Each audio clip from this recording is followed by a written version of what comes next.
talks. This is just messages that are being passed, I think probably from the United States to Iran via third parties. And they've mentioned, parties like Pakistan, Turkey, Egypt. But at the moment, there's been just a massive denial from Iran. President Trump has insisted tonight we are in negotiations with Iran. He also told reporters Iran has agreed to never have a nuclear weapon. Former Conservative Foreign Office Minister Sir Alan Duncan has told Andrew the Gulf countries will be feeling a lot of pain. I think they will now be pleading with America and Israel to stop as soon as they possibly can. They knew, and Israel probably knew too, but maybe the Americans didn't so much, that if Iran were attacked in this way, Iran would respond also to the Gulf countries, because that's the only way that they could really prosecute their response. Former Foreign Secretary David Miliband has told LBC the direct humanitarian impact of the conflict in the Middle East is now being felt.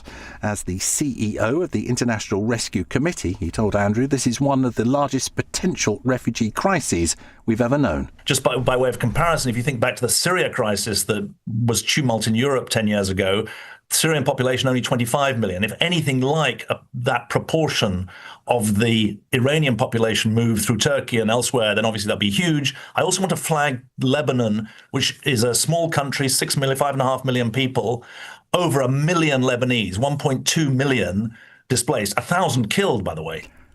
A man has been convicted of killing a mother of two after leading police to her grave in Woodland near Coventry.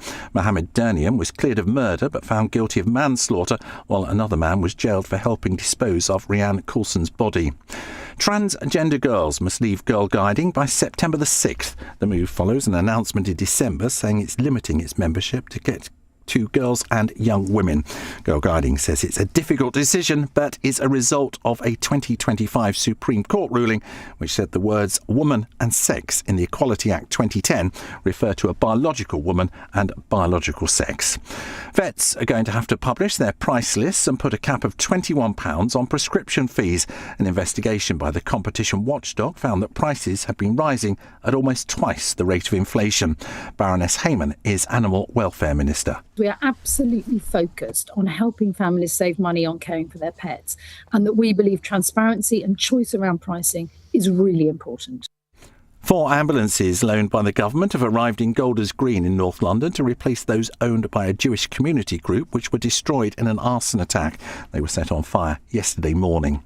In the city, the FTSE 100 closed up 71 points at 99.65. The pound buys $1.34 and €1.16. LBC weather: rain will clear East Anglia tonight. Scattered blustery showers will follow with a low of 2 degrees. Sunny spells and blustery showers tomorrow. Hail and thunder in the north and feeling cold in brisk winds.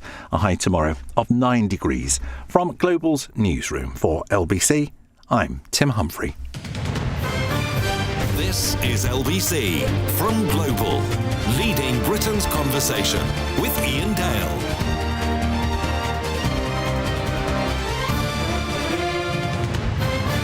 Hello, a very good evening to you. It's 4 minutes past 7 on LBC. Welcome to the programme. It's Iain Dale with you until 10. Now, I haven't reminded you about this, but in case you didn't already know, we now stream the whole programme live on the LBC YouTube channel, on the LBC app, and on Global Player. So if you'd like to watch the programme, as well as listen to it, you'd be very welcome indeed. Now, we're going to talk about energy policy in the first hour, which whenever I say energy policy, I imagine half the country going to sleep. But look, we know that there is a growing energy crisis which has been exacerbated by what's happening in Iran and the Strait of Hormuz. And today, the Philippines government announced a national emergency because 98% of their oil comes through the Strait of Hormuz. We're not anywhere near that kind of situation yet, but it could happen. So I think all political parties have got to think, well, how can we possibly avoid this happening here, not just now, but in the future, in future decades? Now, Ed Miliband, the Energy Secretary, has been very clear that he thinks the way forward is to transition as soon as possible to net zero.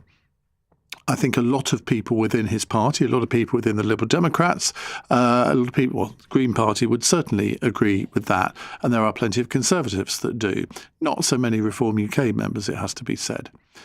But do you not think that a sensible energy policy would be one where you have as widespread a basket of energy sources as possible to avoid reliance on any one source.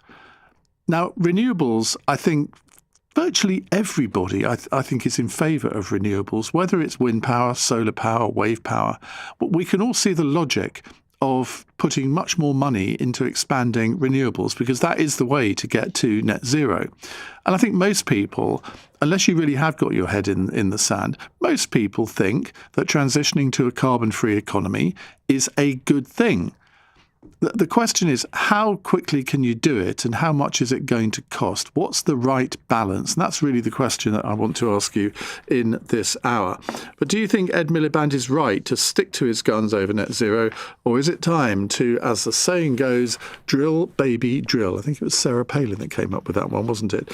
That was a long time ago now. I think there is a middle way here. Given that we still have a lot of oil and gas in the North Sea, I think it's madness not to exploit it. And yet Ed Miliband doesn't want to do that. And that is really where the political split happens, because there are people within his own party. We're hoping to speak to one of those MPs later. And there are plenty of people in the Conservative Party and indeed Reform who think that we should be exploiting new resources, not because they're going to be cheaper, because they're not, because world oil and gas prices will control how much we pay, because all of that oil and gas will have to be sold on the international markets. But we would be mad not to get that tax income, wouldn't we? 0345 6060 973. Well, Aggie Chambry is our Deputy Political Editor and joins me now. Now, Rachel Reeves has been talking about this. Everyone seems to be talking about it today, which I guess is why we're being like sheep and following the crowd. Indeed. And actually, Rachel Reeves has been talking about it, but I think it's worth going, if we can, back 9 days. That's when Ed Miliband himself was here, right here in an LBC studio, talking with our colleague Lewis Goodall. And we heard the Energy Secretary make exactly this argument that when conflicts break out like the one in Iran or the one indeed in Ukraine, relying on oil and gas costs us all more money.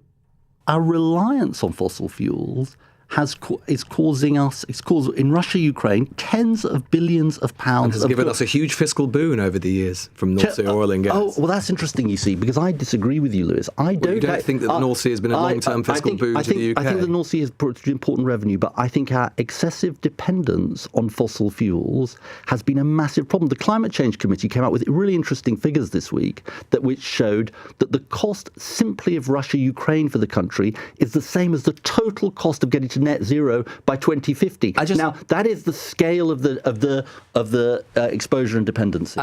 And then today, as you mentioned, the Chancellor, Rachel Reeves, spoke in the Commons to MPs about what the government is doing to keep consumers' energy costs down, which she says includes taking more control of our energy supply. The last government's failure to invest in energy was a failure to protect our country. But through determined action, this government is taking control of our own energy supply, investing in renewables, lifting the ban on onshore wind and streamlining grid connections, running the biggest offshore wind auction in European history last year and bringing the next renewable auction forward to this July, and driving forward negotiation on the UK's participation in the EU internal electricity market. We must guarantee our domestic oil and gas industry can also play a role in our energy system for decades to come. And so I can confirm that we are encouraging investment in tiebacks to make the most of our existing production facilities. Now, Iain, opposition parties are split on what the right thing to do with regards to North Sea oil drilling is. Reform and the Conservatives are extremely pro it. In fact, the Tories are going to try and force a vote on that very issue. But on the other side, I spoke to the Liberal Democrat leader, Sir Ed Davey, about those calls from the Tories and Reform to start handing out new licences to drill in the North Sea. The thing about North Sea drilling, and you should look at it case by case, it's not going to help the price now. Even when we were at the peak of production of North Sea oil and North Sea gas, we were still price takers. The world price or the European price was what we paid. We didn't have a special price for that. So I'm a bit worried that Conservative Reform are misleading people. just like they misled people over Brexit, misled people over Trump's illegal war. I think they're misleading people that there's some easy solution of drilling in the North Sea.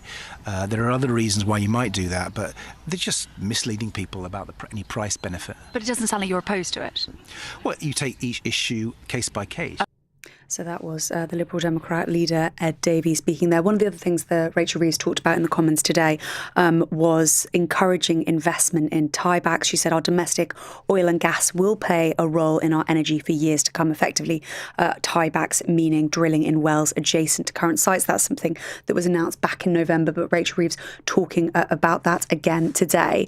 And Ed Miliband, I think it is worth noting too, last night spoke to the Parliamentary Labour Party meeting and said that there was one overriding lesson from the crisis. While we are dependent on fossil fuel markets, he said, we are price takers, not price makers, and we are exposed. And making that argument again that new licences in the North Sea would not make any differences to prices too, and talking again about the windfall tax, which he believes is helping. Well, it's certainly helping avoiding people investing in the North Sea at the moment, because there's an active disincentive to do that. And all of this talk from the government really means that if you're an oil company thinking, well, are we going to invest in the North Sea or are we going to invest somewhere else? I think in all likelihood they'll go somewhere else, which is why Ed Miliband is probably going to get his way. But the thing is, it's very difficult to imagine a scenario where we can be wholly reliant on renewables. But let's talk about that now. Aggie, thank you very much indeed, with Paul McNamee. He's director of the Labour Climate and Environment Forum campaign group. Paul, very good evening. Can you foresee a situation in the next 10 years where we can be entirely reliant on renewables? Well, I think just to start off and just listening to the recordings you've just done there, I think with massive changes like on the geopolitical landscape, it's absolutely right that MPs and government are considering all options on the table. Nobody foresaw a quarter of the world's oil being cut off at this moment. But when we're discussing lowering bills, when we're discussing energy security, when we're discussing economic growth and fiscal headroom, opening up the North Sea or continuing the licensing, the new licenses, is proving not to be the answer in the short term and not to be the answer in the long term either. Just to say on a future of renewables that actually what the government is planning is not just a future of renewables. They're investing massively in nuclear power as well. We had the Fingleton review out last week, which is designed to kind of open up nuclear development and increase the nuclear capabilities to provide a baseline of energy in this country as well. Battery technology is also coming online. We're going to have a lot more of that in this country. So renewables, yes. I think the Labour's approach of electrification is being vindicated with renewables, but there's a lot more in the mix as well. But logic would surely dictate that if you're going to have a sustainable energy supply, it does need to come from different sources. Now, there was a time when Labour was very against nuclear, and that's why, the Blair and Brown governments didn't. And Cameron and Theresa May's government, they didn't really put the emphasis on nuclear that many people were arguing that they should have done at the time. We don't have coal in our energy basket any longer, which, again, the Labour Party of old would have thought that was an appalling thing. Obviously not now. And yet it seems, although I think in about 5 or 6 years' time, 75% of our energy will come from renewables, and there may well be a time in the future when nearer 90 to 95% does. That time is not yet. And therefore, it surely must be logical to maintain the incentives on oil exploration and gas exploration in the North Sea. Yeah, but North Sea oil and gas is going to be explored for a while longer, well into the 30s, as Rachel said. This is just about investing in the new stuff. And, even the lobby, the trade body itself knows that anything you invest in now is not going to show any kind of resources for at least 10 years. Yeah, but this was the argument used as to why we shouldn't have nuclear back in the Blair and Brown and Cameron days. Oh, it'll take too long to come online. It's so short-sighted. Yeah, but when Nick Clegg used that line, they weren't planning anything else to replace the nuclear. What this government is doing is it's saying use the oil and gas that we have at the minute, but invest massively in the other technologies that we know that in 10 years' time are going to be absolutely vital. Because, let's be honest about the situation we're in at the minute. It is an oil and gas crisis, not an energy crisis. It happened, it's the second one in 4 years. It happened in Ukraine a few years ago. Anything we produce in the North Sea, again, unlike Norway, is not ours. It's sold off. It's private companies. It's a hock to the global oil and gas. Well, hang on a minute. 25% of the profits or thereabouts do come back to the UK taxpayer. And I would say if there's there are still apparently oil reserves, which are about 25% of the total that there ever has been in the North Sea, still to exploit. That is money that can come to the British government. And at a time when we have borrowing and debt at record levels, I would have thought that ought to be welcome.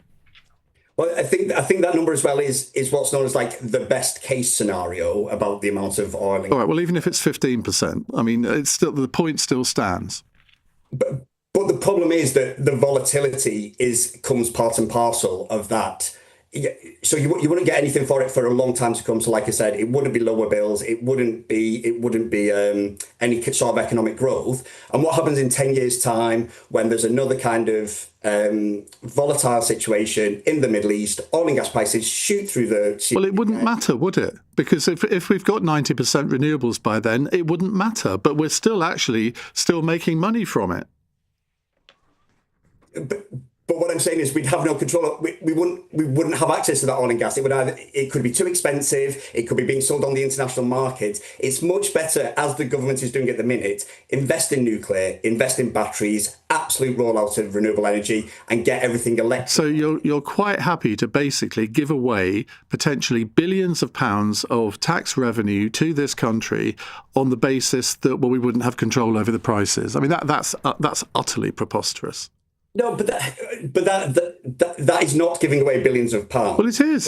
If the oil's still in the ground, you can't sell it. But what the industry is saying at the minute as well, to make it viable to search for oil and gas at the minute, they would need to see fiscal changes and regulatory changes. That means basically dropping the windfall tax, giving them tax breaks now to be able to invest in things. That is a hit to the Treasury and the budgets right now, which they're saying they need. We'll call their bluff then. Viable at all. So it's not losing billions in 10 years' time. It's losing billions right now. OK, Paul, thank you very much. That's Paul McNamee, Director of the Labour Climate and Environment Forum Campaign Group. Well, what do you make of this? To me, it's as clear as night follows day. You can't just eliminate a major source of energy from our energy supply chain. You should not. In fact, it's not that you can't, you should not. I think it is morally wrong to say we're not going to allow more oil licenses in the North Sea or gas licenses. Because even if Paul is right, well, he is right, that you can't necessarily control international oil prices. And because we have no refineries in this country left, thanks to the last government and thanks to this, the oil does have to go abroad to be refined. Which is a preposterous situation for this country to be in, but we are where we are. So what do you think? Do you think we should still be encouraging oil and gas companies to explore in the North Sea, or do you think Paul is right that no, if we want to move to net zero, we need to do it as quickly as can, and we need to put all our eggs in the renewables basket? 0345 6060 973. It's 19 minutes past 7. Weekdays from 7 a.m. This is a shambles. Straight to the point. How was that allowed to happen? Nick Ferrari at breakfast on LBC. Show some evidence, Minister. Listen on our free Global Player app or the LBC app. Download it now from your app store. LBC. Wellness. What even is wellness? Cleanses, routines, regimes, biohacks, stacks, schedules, procedures, programs. I suppose so. But can it just be a cup of...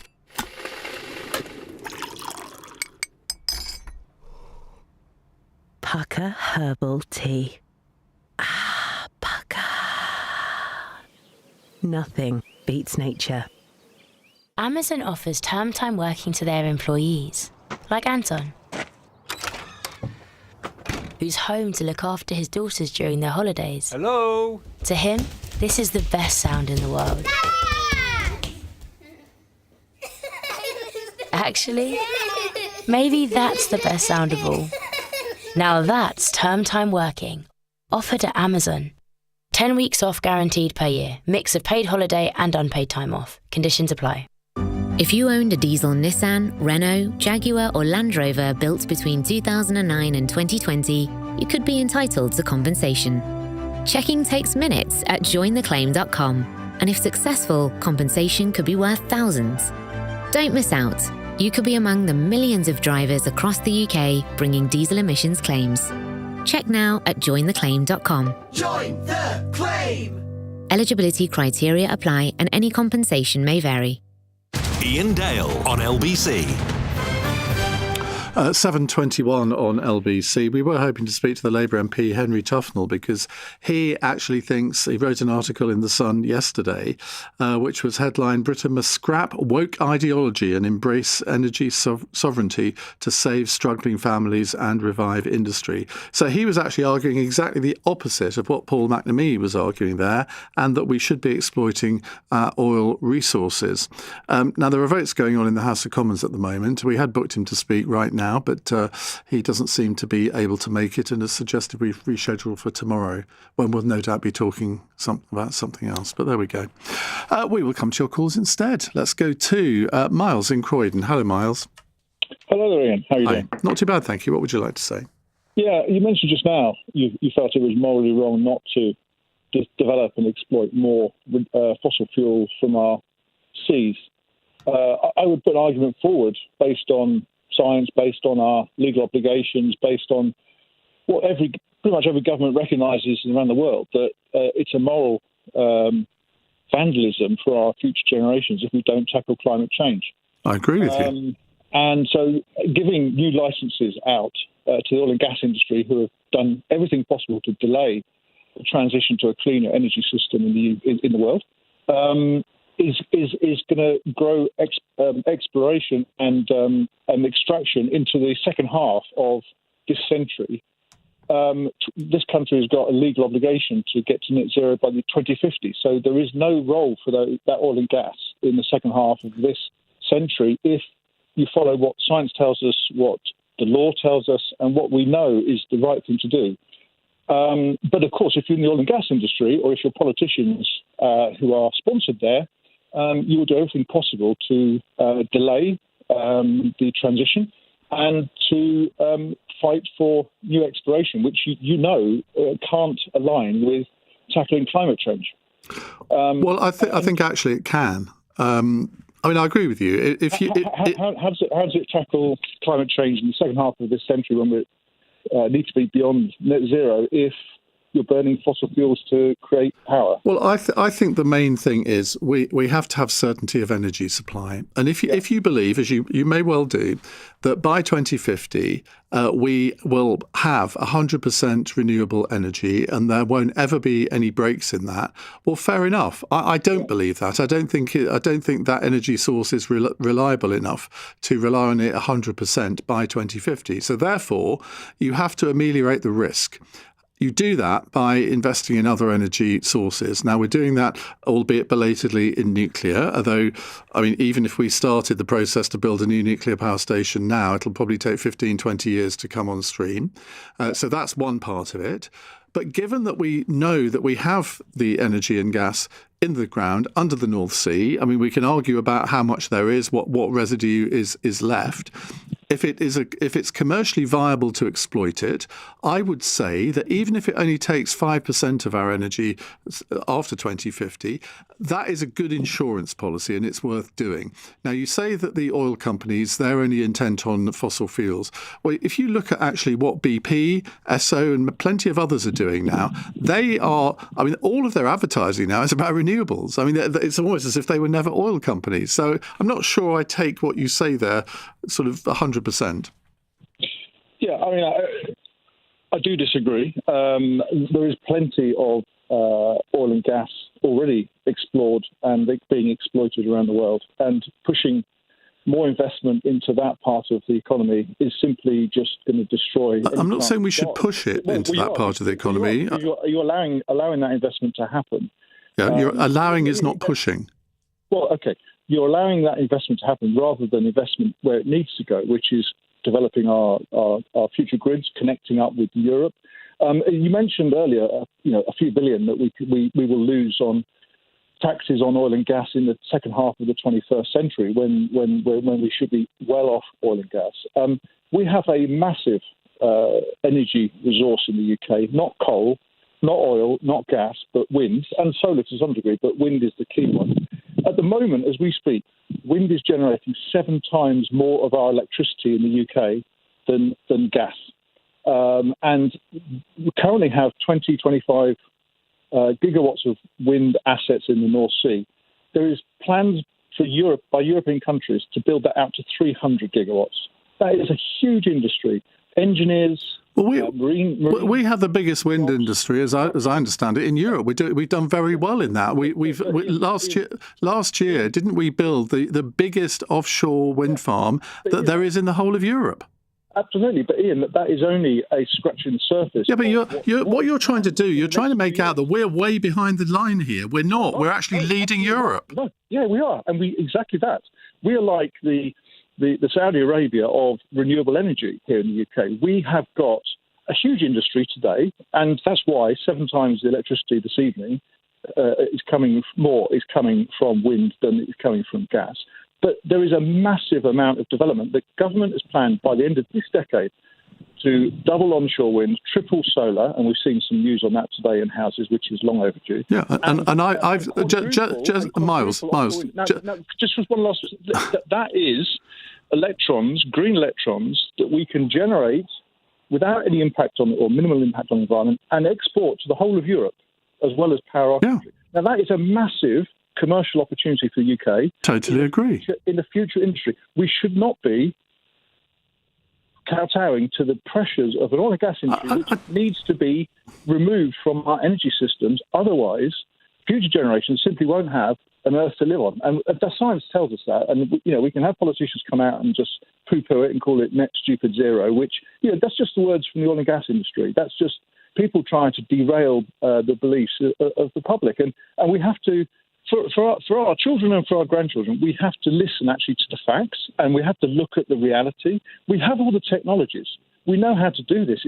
It's possible. We can do this. And all the countries across Europe and the world, pretty much, are moving in this direction. All the corporates have got these targets. We just need to get on with it. And the longer we just keep listening to these alternative pathways, which we know are just completely dead ends. We don't. You see, you deride all the people who say net stupid zero. Yes, I do. Yeah, I know, and that's fine. Absolutely. But they deride you as well. I mean, that's why a lot of people. Oh, for goodness sake, Miles. If we're going to have a discussion, at least try and listen as well as speak. You have to listen to what the other side is saying and try and demolish their argument. I don't believe you've done that in this discussion, because what you've failed to recognise is that the oil companies themselves have recognised that renewables are the way to go. Otherwise, they wouldn't be spending billions on marketing their own abilities in this area. Ian, if the oil and gas industry believed that is the way we need to go, and that we need to make the transition in the period of time that the science tells us we need to do, but also is technically very straightforward, they would not be investing in oil and gas. And if you look at the investment of the big oil and gas industries, companies around the world and petrostates, they are still investing a lot more in oil and gas. And they are. That's because the world economy. That's because the world economy is vehicles. Because that means that we keep buying petrol. They want to keep us on gas boilers for our homes because that keeps us buying gas. And I understand the world economy is still, by and large, not necessarily in Europe, but the world economy is still in many ways dependent on oil and gas, and that will continue. That is why they still invest in oil and gas. But let me tell you something before I let you go, to warm the cockles of your heart, because only today I have sent pictures of my house roof to one of the energy companies saying, right, I want solar panels. So don't think. That's very good. It's very good. And that's something that the news today on new build houses all having solar and these balcony solars is really going to encourage more and more people to make that switch. And I think once people start seeing actually that they are generating power at their house, which they can charge their electric vehicle or they can heat their homes, they don't have to worry about the Straits of Hormuz. They don't have to worry about the price of petrol. And I think that transition will happen hopefully quicker. Assuming the sun keeps shining, and assuming the waves still keep going, which obviously they will, and assuming the wind blows, but there are quite a lot of assumptions there, and that's why I still think that we will need to rely on nuclear, we will need to rely on oil and gas to a degree, but a much lesser degree than we have in the past. I don't actually think that we're that far apart, Miles, if I'm honest. It's 7:31 on LBC. Let's get the news headlines from Tim Humphrey. There are reports the US is sending 3,000 more soldiers to the Middle East as Donald Trump again claims we are in negotiations with Iran. When he made that suggestion yesterday, Tehran denied any talks were taking place.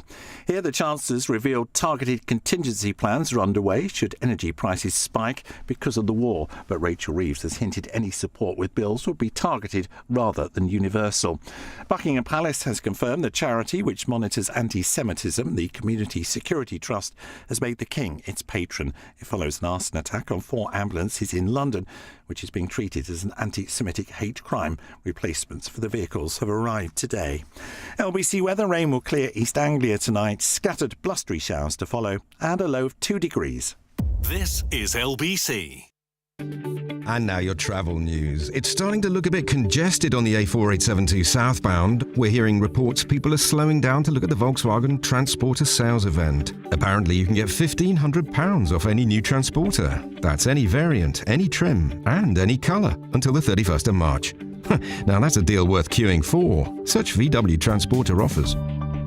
UK retail customers 18 plus. Discount applies to price of all new Transporters ordered by 31st of March and delivered by 30th of June. 1983 election, she's won a landslide second term. Police have been deployed to disperse crowds as the poll tax riots escalate. Credit crunch is continuing to spread from the USA. Britain has left the European Union. I mean, the list goes on. Boris, Liz, We've Rishi. helped Britain invest through 45 years of change. That's why we're the UK's #1 investment and savings platform, trusted by 2 million people. Hargreaves Lansdown, helping Britain invest through it all. Investment returns vary. For claim verification, visit hl.co.uk. The weather's warmer, the days are longer, and the savings are even better in the Hillary's Spring Sale. Right now, there's up to 40% off hundreds of made-to-measure styles. Plus, get an extra 10% off everything in our flash event, including our total blackout blinds for complete darkness and a good night's sleep.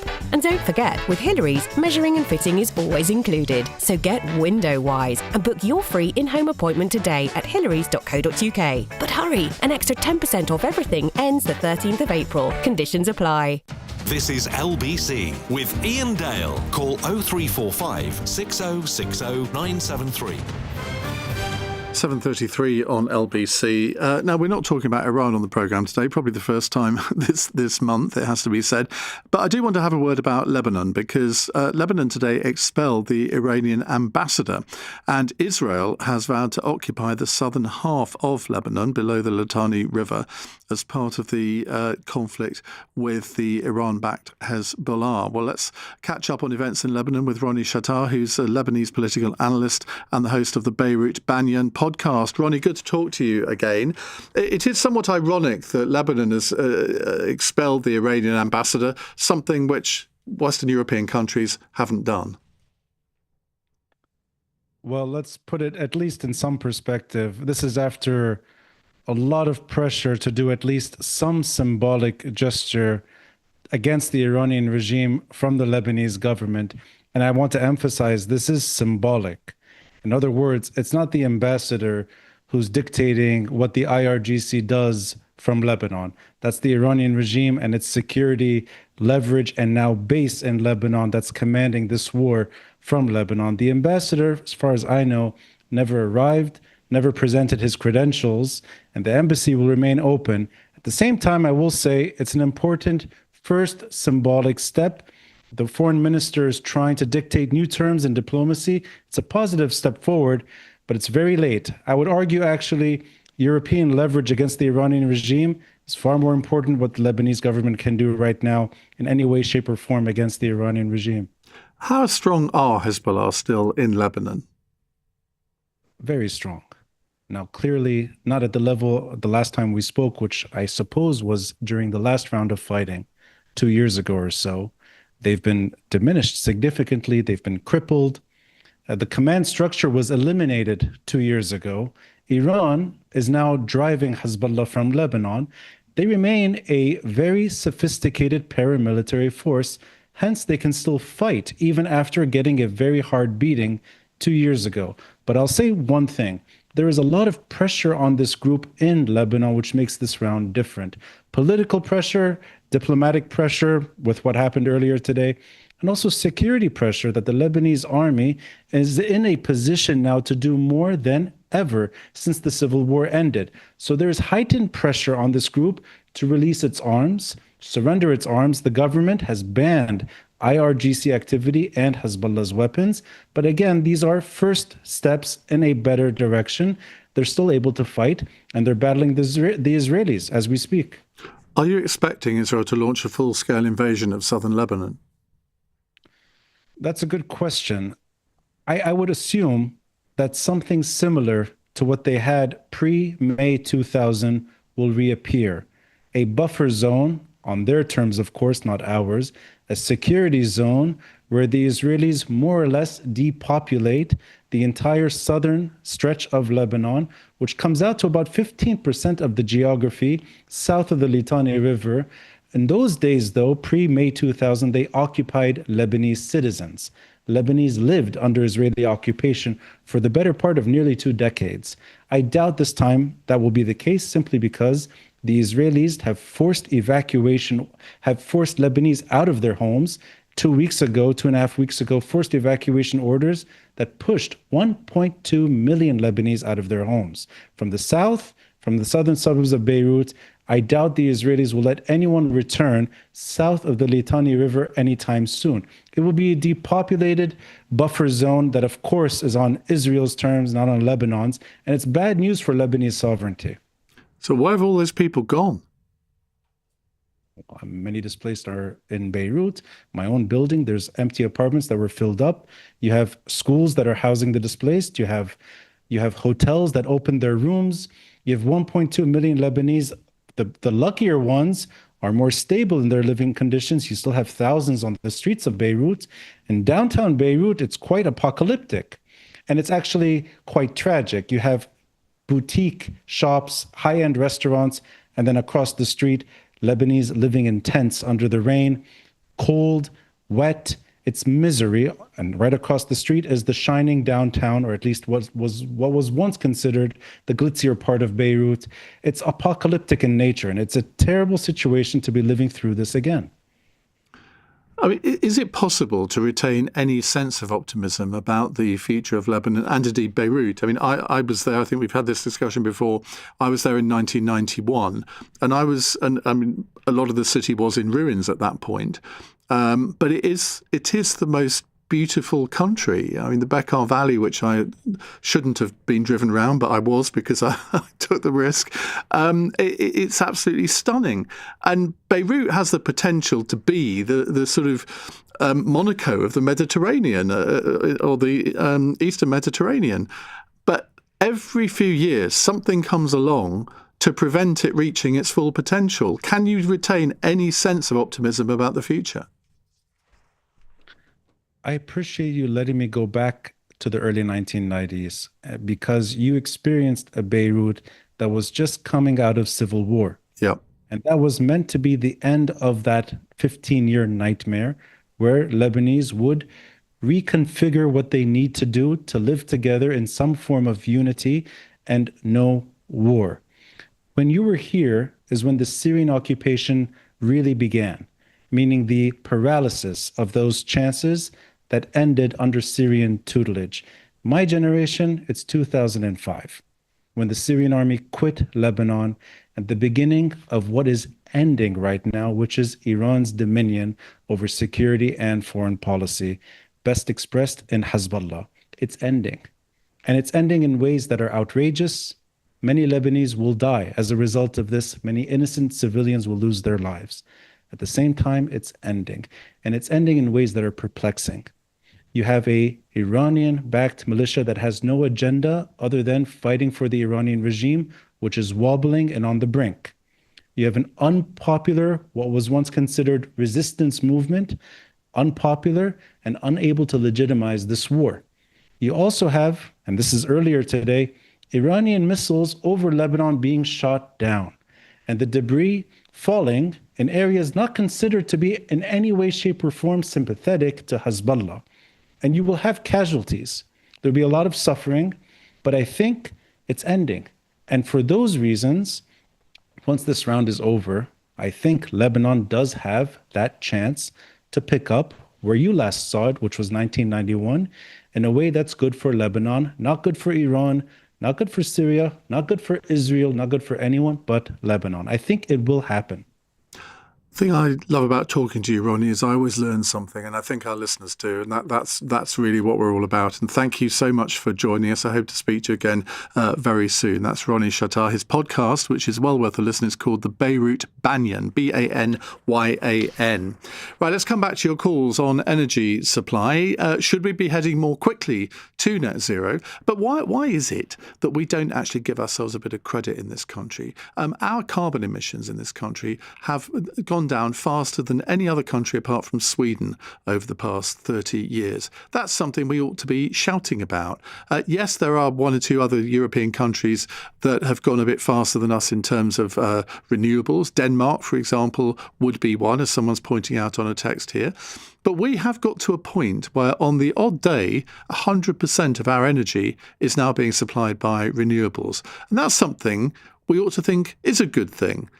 And I'm not one of these people who wants to necessarily drill, baby, drill, but I do think certainly for the next few years, we ought to still be exploiting what oil and gas reserves are left in the North Sea, if only for financial reasons. Even if there is no reason to for our energy supply, surely it makes sense to get those billions of pounds into the Treasury and reduce our debt.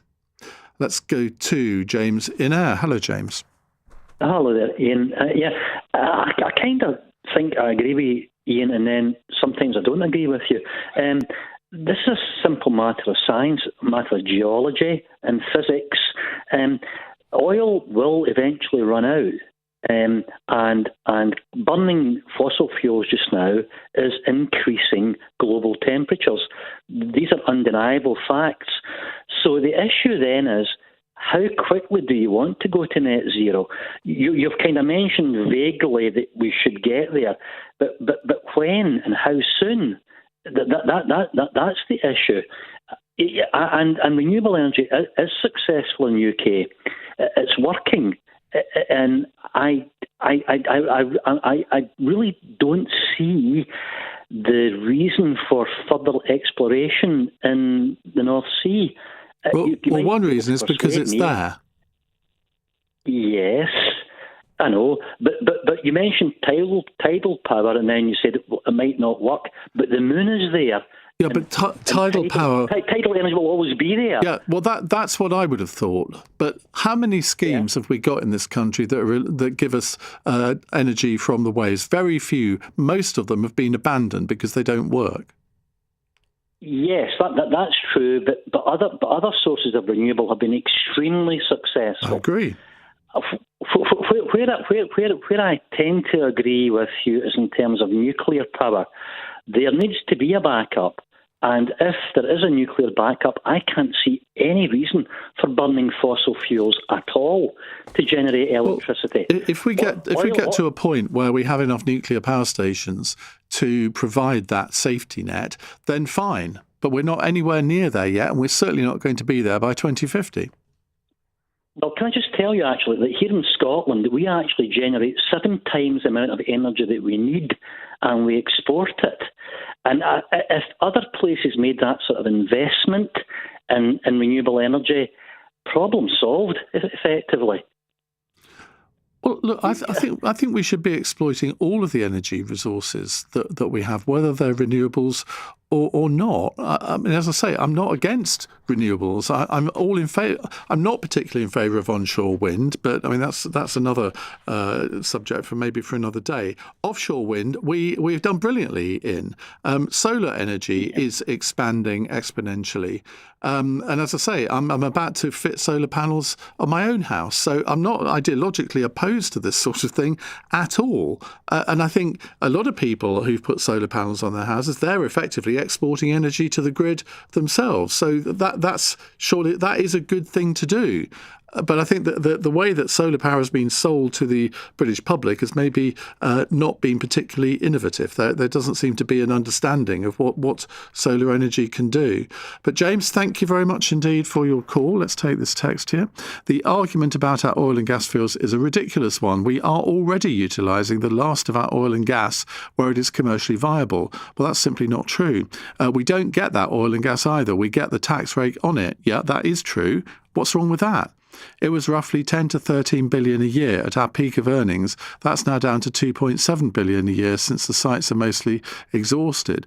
Well, yeah, a lot of sites are exhausted, but there are plenty of other ones to be exploited.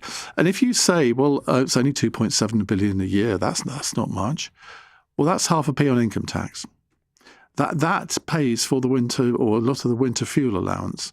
So, I mean, let's not get into this idea that a few £billion a year into the exchequer is meaningless. Anyway, the text continues. To revitalise the sector, we would need 50 billion in sector investment, direct tax funds to oil and gas. Where are you getting this absolute rubbish? It would be up to the oil companies to invest, not the British taxpayer. This is a very, very long text. I'm not going to read any more of it because if that is the level of argument, frankly, it's not worth it. Right, on cross question at 8, we have Wendy Morton, Conservative Shadow Development Minister and MP for Aldridge Brownhills, John Trickett, Labour MP for Normanton and Hemsworth, Fatima Ibrahim, Co-Executive Director of the climate-focused Green New Deal Rising campaign, and Spencer Owen, YouTuber and entrepreneur, who's best known as the founder of the semi-professional football club #United. They'll be here to answer your calls after 8 o'clock. 7:47. Nick Ferrari at breakfast on LBC. It is, as you've just heard, Call the Cabinet. Pleasure to welcome to the studio Secretary of State for Business and Trade, Peter Carr. Lorraine's in Luton. Your question to Peter Carr. Lorraine, go ahead. Good morning. What I'd like to say is, in regards to the North Sea, why are we not encouraging more exploration? The North Sea oil resource, the end of it is in sight anyway. Chris O'Shea, who's the Chief Executive of Centrica British Gas, says the government needs to drop its ban on exploiting untapped oil. There's a company called Ithaca that says there's 500 million barrels of oil that could come from the Jackdaw field. What we have to do is look to where the long-term sustainable energy generation is. The reality is Ed Miliband, for whatever reason, seems to be running the Cabinet and not the Prime Minister. Nick Ferrari at breakfast. Back tomorrow morning from 7. Listen on our free Global Player app or the LBC app. With up to £3,000 every year towards career growth at Amazon, I started in the warehouse, knowing I could train in things like coding or robotics. It turns my job into a career. So it means I can be who I want to be, even if I haven't quite decided who that is yet. Amazon, opening doors with up to £3,000 every year towards career growth. Eligibility conditions about type and duration of employment apply. So, you're geared up for this making tax digital thing? Sure, I just need some new mud boards, bag of cavity tyres and a couple of lintels. Hey, MTD, mate. Digital taxes. It's an extension down Station Road on a corner. Dave, digital taxes, mate. Yeah. Probably will need some 2x4s. I want to go take the van in for a new fan belt. Squeaky. Hey, making tax digital, Dave. Avoiding MTD. Sage makes tax simpler for sole traders. Search Sage MTD to get your free software today. When you're smiling. Banning dental group clinics with over 5,000 top-rated Google reviews. Keep on smiling. So, what's on your to-do list today? Why don't you check if you're eligible for pension credit? It tops up your pension income and also opens up help with heating bills, council tax, and more. Search pension credit on gov.uk or call 0800 99 1234. There's nothing to lose. Check today. Pension credit. Credit where credit's due. Eligibility criteria apply. A Southern train is a place where you can just switch off. Where you have the chance to scroll your feeds as you roll past fields, or simply relax with a podcast, playlist, or power nap. Go with your flow and save with advance tickets at southernrailway.com. Terms apply. Iain Dale on LBC. 10 to 8. Should we say opinion is split on this one? Someone says, Iain, you're 100% right. Somebody else says, Iain, you're totally wrong. That kind of goes with the debate, doesn't it? Kevin says, the UK produces more electricity from offshore wind than any other country on the planet. Electricity from offshore wind is half the price of electricity generated from gas. Clive is a first-time caller from Kings Langley in Hertfordshire. Clive, very good evening. Thank you for your first-time call. What would you like to say? A pleasure. Good evening, Iain. I think it's ridiculous that we're not actually drilling the oil, because the economy is not very strong at the moment, and surely it would be a boost to the economy. The revenues could be used to give people subsidies to put solar panels on their roofs. It would boost the overall economy. Perhaps that people could get rebates on electricity bills as well. I just don't understand the logic of not doing it. Renewable energy could be rolled out quicker, which would satisfy surely a lot of people who are against fossil fuels. So, that's my thoughts. I totally agree with you. And I think if I'm surprised we haven't had any calls from Aberdeen yet, because the Aberdonian economy, of course, has been reliant on offshore exploration for decades now. And I remember when I last went to Aberdeen, in fact, I'm going up there next month, but when I last went to Aberdeen, I was in a taxi. And I said to the taxi driver, so tell me, sort of, what's the economy like up here? What's it looking like for the future? And this was in early 2024, I think, or it may have been sort of just before the general election. And he laughed and he said, well, if Labour get in, I can't use the word, but it begins with F and ends with D. Yeah. Given what Ed Miliband's policy is towards the North Sea, I mean, you can understand why he said that, and nothing has happened since then, I suspect, to make him change his mind. So I think absolutely, Clive, I think you're on the right track there. Sarah says, yes, a wide basket of energy sources are the way. We should be able to do both, have clean energy, net zero, and drill in the North Sea, even if for tax purposes only. Ed Miliband needs to be flexible and adapt. The problem is, I think Ed Miliband has got some sort of religious zealotry on this. And if you become a zealot, you can't see the wood from the trees, and you are convinced that you're totally right and that everyone else is wrong. That's what I think his problem is. Donny is in Gawloch in the Scottish Highlands. Donny, very good evening. What would you like to say? Yeah, how are you doing? You know me anyway. I do. Yeah. Are you getting solar panels? I am. Yeah, I've had them for 16 years. They're brilliant. Well, tell me your experience, because I think there's a lot of ignorance about solar panels. No. If your roof is facing in the right direction, due south, You can't go wrong. And does it cover all of your electricity costs? Pretty much. And have you got a battery that sends excess energy back into the grid? Not yet. You're thinking of getting it, because that I think if people understood that was a possibility, that once they've actually used all the energy that they need, you can actually sell it back to the grid and offset maybe gas costs.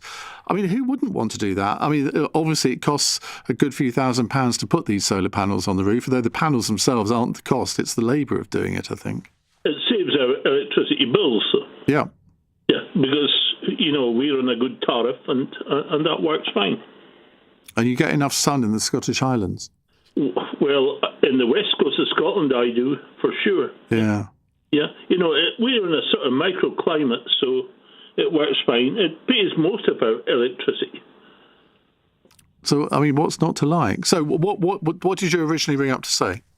Yeah, well, that and the oil, I think we should drill for a while more, because they keep saying it's running out. West of Shetland, there's oil fields, and west of the northwest of Scotland, there's oil fields. So, but drilling immediately doesn't bring results. It takes years, of course, so people should remember that. That's absolutely right. But if the oil companies think that it's commercially viable to do so, I don't understand why our government wouldn't think that was a good idea, given the amount of tax revenues that they would be able to get over the next few years. Well, not just next few years, but going a couple of decades ahead. Oil companies have been teasing us for decades. There's no doubt about that.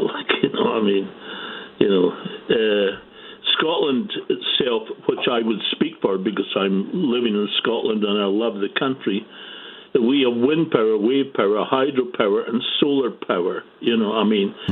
Our hydropower we could advance on. We've got so many rivers to harness if we want to. It's unbelievable. A population of 5.5 million or something like that. We're self-sufficient. Okay, Donny, thank you very much. Jake says, why do you think getting the oil from the North Sea is so easy? I never said I did. In fact, I think it's amazing that they extract it anyway. I mean, how they keep these the oil rigs static is a matter of wonderment to me. Jake continues, it's not a tap that we can just turn on. You need to build the rigs. Yes, I know that. Do you know how long it takes to build a rig versus solar or wind? No, I don't. But it's not either or. We don't build the rigs, oil companies do. So why do you think we'll see any of that money? Because they pay 22% of their profits that come from those oil fields to the exchequer. And that's what partly funds our public services, Jake. You say these are basic questions, but you're not asking them. No, I've just answered all of them, Jake. Let's go to Yasha in Barnet. Hello, Yasha. Ian, you're a journalist, you know better than me, but I asked British people, did you know that North Sea oil is owned 50-50 by Iran and the UK? Because Shah of Iran bought 50% of North Sea in the 70s. So based on US sanction in 2010, we cannot sell the oil anyway. So as long as this terrorist Islamic regime is in power, we cannot sell it. So we need to get rid of this regime. You floored me there. To sell the oil because you're saying that Iran owns half the North Sea. How on earth do you work that out? You go and search it. You are a journalist. Shah of Iran bought 50% of North Sea in 70s. Why we have the problem right now, Ian? So you're saying that Iran owns half the North Sea, so we, under US sanctions or whatever, we shouldn't be selling the oil anyway? That's it. Go and search.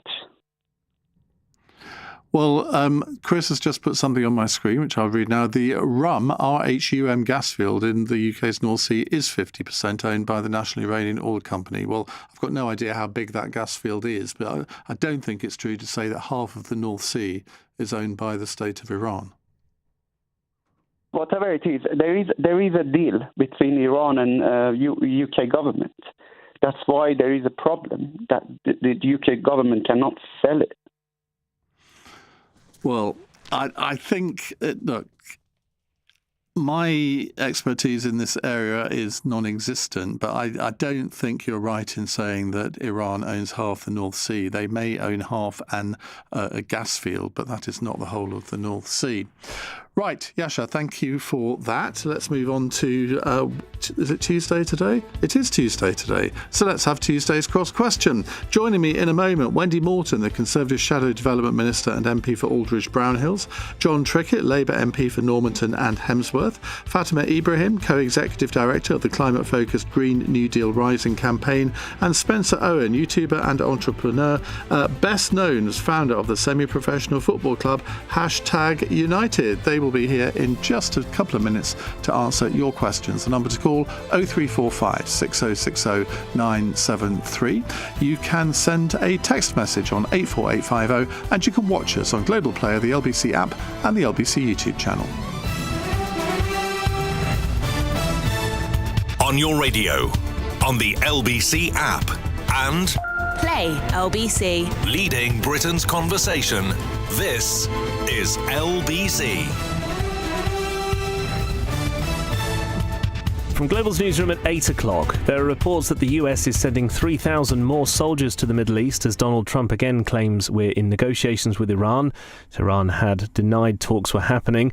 The president's doubling down, though, insisting Iran wants to make a deal. We are roaming free over Tehran. Remember, it all starts with they cannot have a nuclear weapon, and they're not going to have a nuclear weapon, and we're talking about that. And I don't want to say in advance, but they've agreed they will never have a nuclear weapon. They've agreed to that.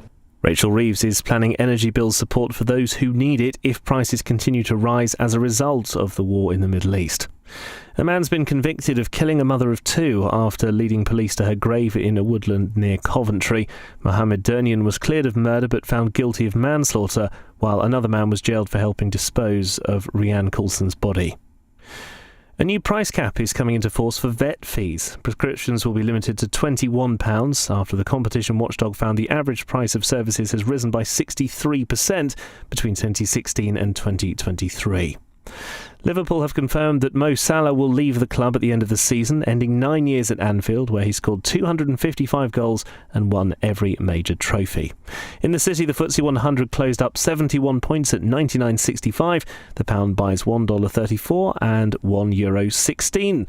LBC weather: rain is clearing in East Anglia tonight. Scattered blustery showers are following, and there's a low of 2 degrees Celsius through the night. From Global's newsroom for LBC, I'm Chris Barrow. I've looked after my kids since they were born. Now they've got kids, I still want to look after them. I don't want them struggling to make decisions about my money or my health if I can't. So we made a lasting power of attorney. Now, if I can't speak for myself, they'll speak for me. It's a weight off for all of us, isn't it? Yes, Mum. Lasting power of attorney. Search your voice, your decision. This is LBC from Global, leading Britain's conversation. Cross Question with Iain Dale. Hello, a very good evening. It's 8:02. Welcome to Tuesday's Cross Question. Last night we had 4 debutants on the programme.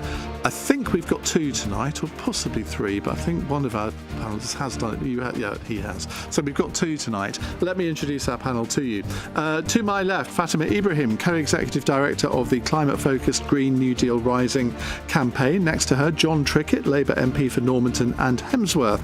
To my right, Wendy Morton, Conservative Shadow Development Minister and MP for Aldridge Brownhills, and Spencer Owen, YouTuber and entrepreneur. He is the founder of the semi-professional club #United. We'll ask him a bit more about that at some point during the course of the hour. Well, they are here, obviously, to answer your questions. The number to call and WhatsApp is 0345 6060 973. You can text 84850, and you can watch us on Global Player, the LBC YouTube channel, and the LBC app. 0345 6060 973. Text 84850. Cross Question. Watch live on our free Global Player app or the LBC app. Well, let's go to our first question. It's a text question from Dave, who says, if Iran really has promised Trump it won't ever try to make nuclear weapons, was the war worth it? Now, the president has made this claim within the past couple of hours that Iran has promised never to pursue nuclear weapons if America ends the war now. John Trickett, do we believe him? There's many things which the president says which strain credibility, and clearly we hear that the Iranian people are saying, denying all of this. Look, this war was wrong, it was illegal, it was inappropriate, it had no war aims, and now working people in this country are being threatened with price rises. And why should we, our people, have to pay for Trump's war? But if this is true, and like you, I have my suspicions, if it is true that Iran is guaranteeing never to make a nuclear weapon, there was some point to it, wasn't there? I'm not sure. Look, the war happened immediately after the first set of negotiations where progress was made.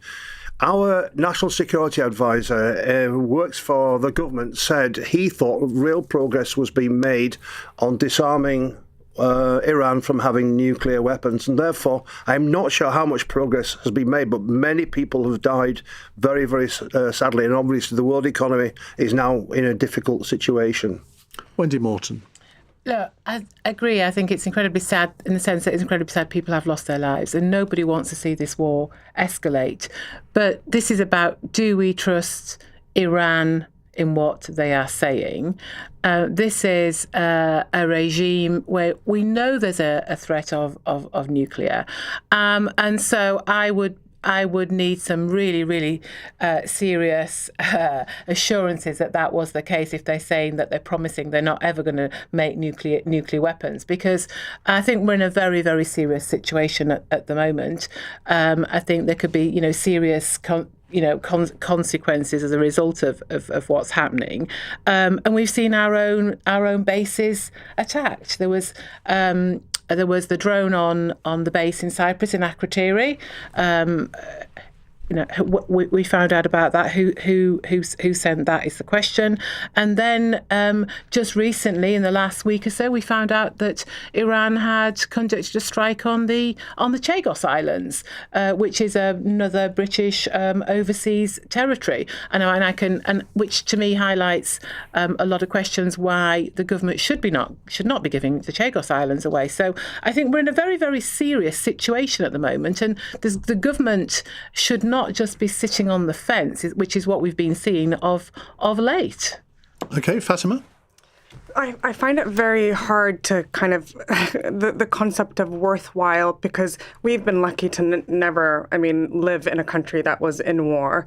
But I've met people who've experienced war, and the impacts of it are not just short term, they're over the course of decades. And I think the impact and scale of this war, we're only being able to see a limited amount of it through the news. It's wide-reaching throughout the region.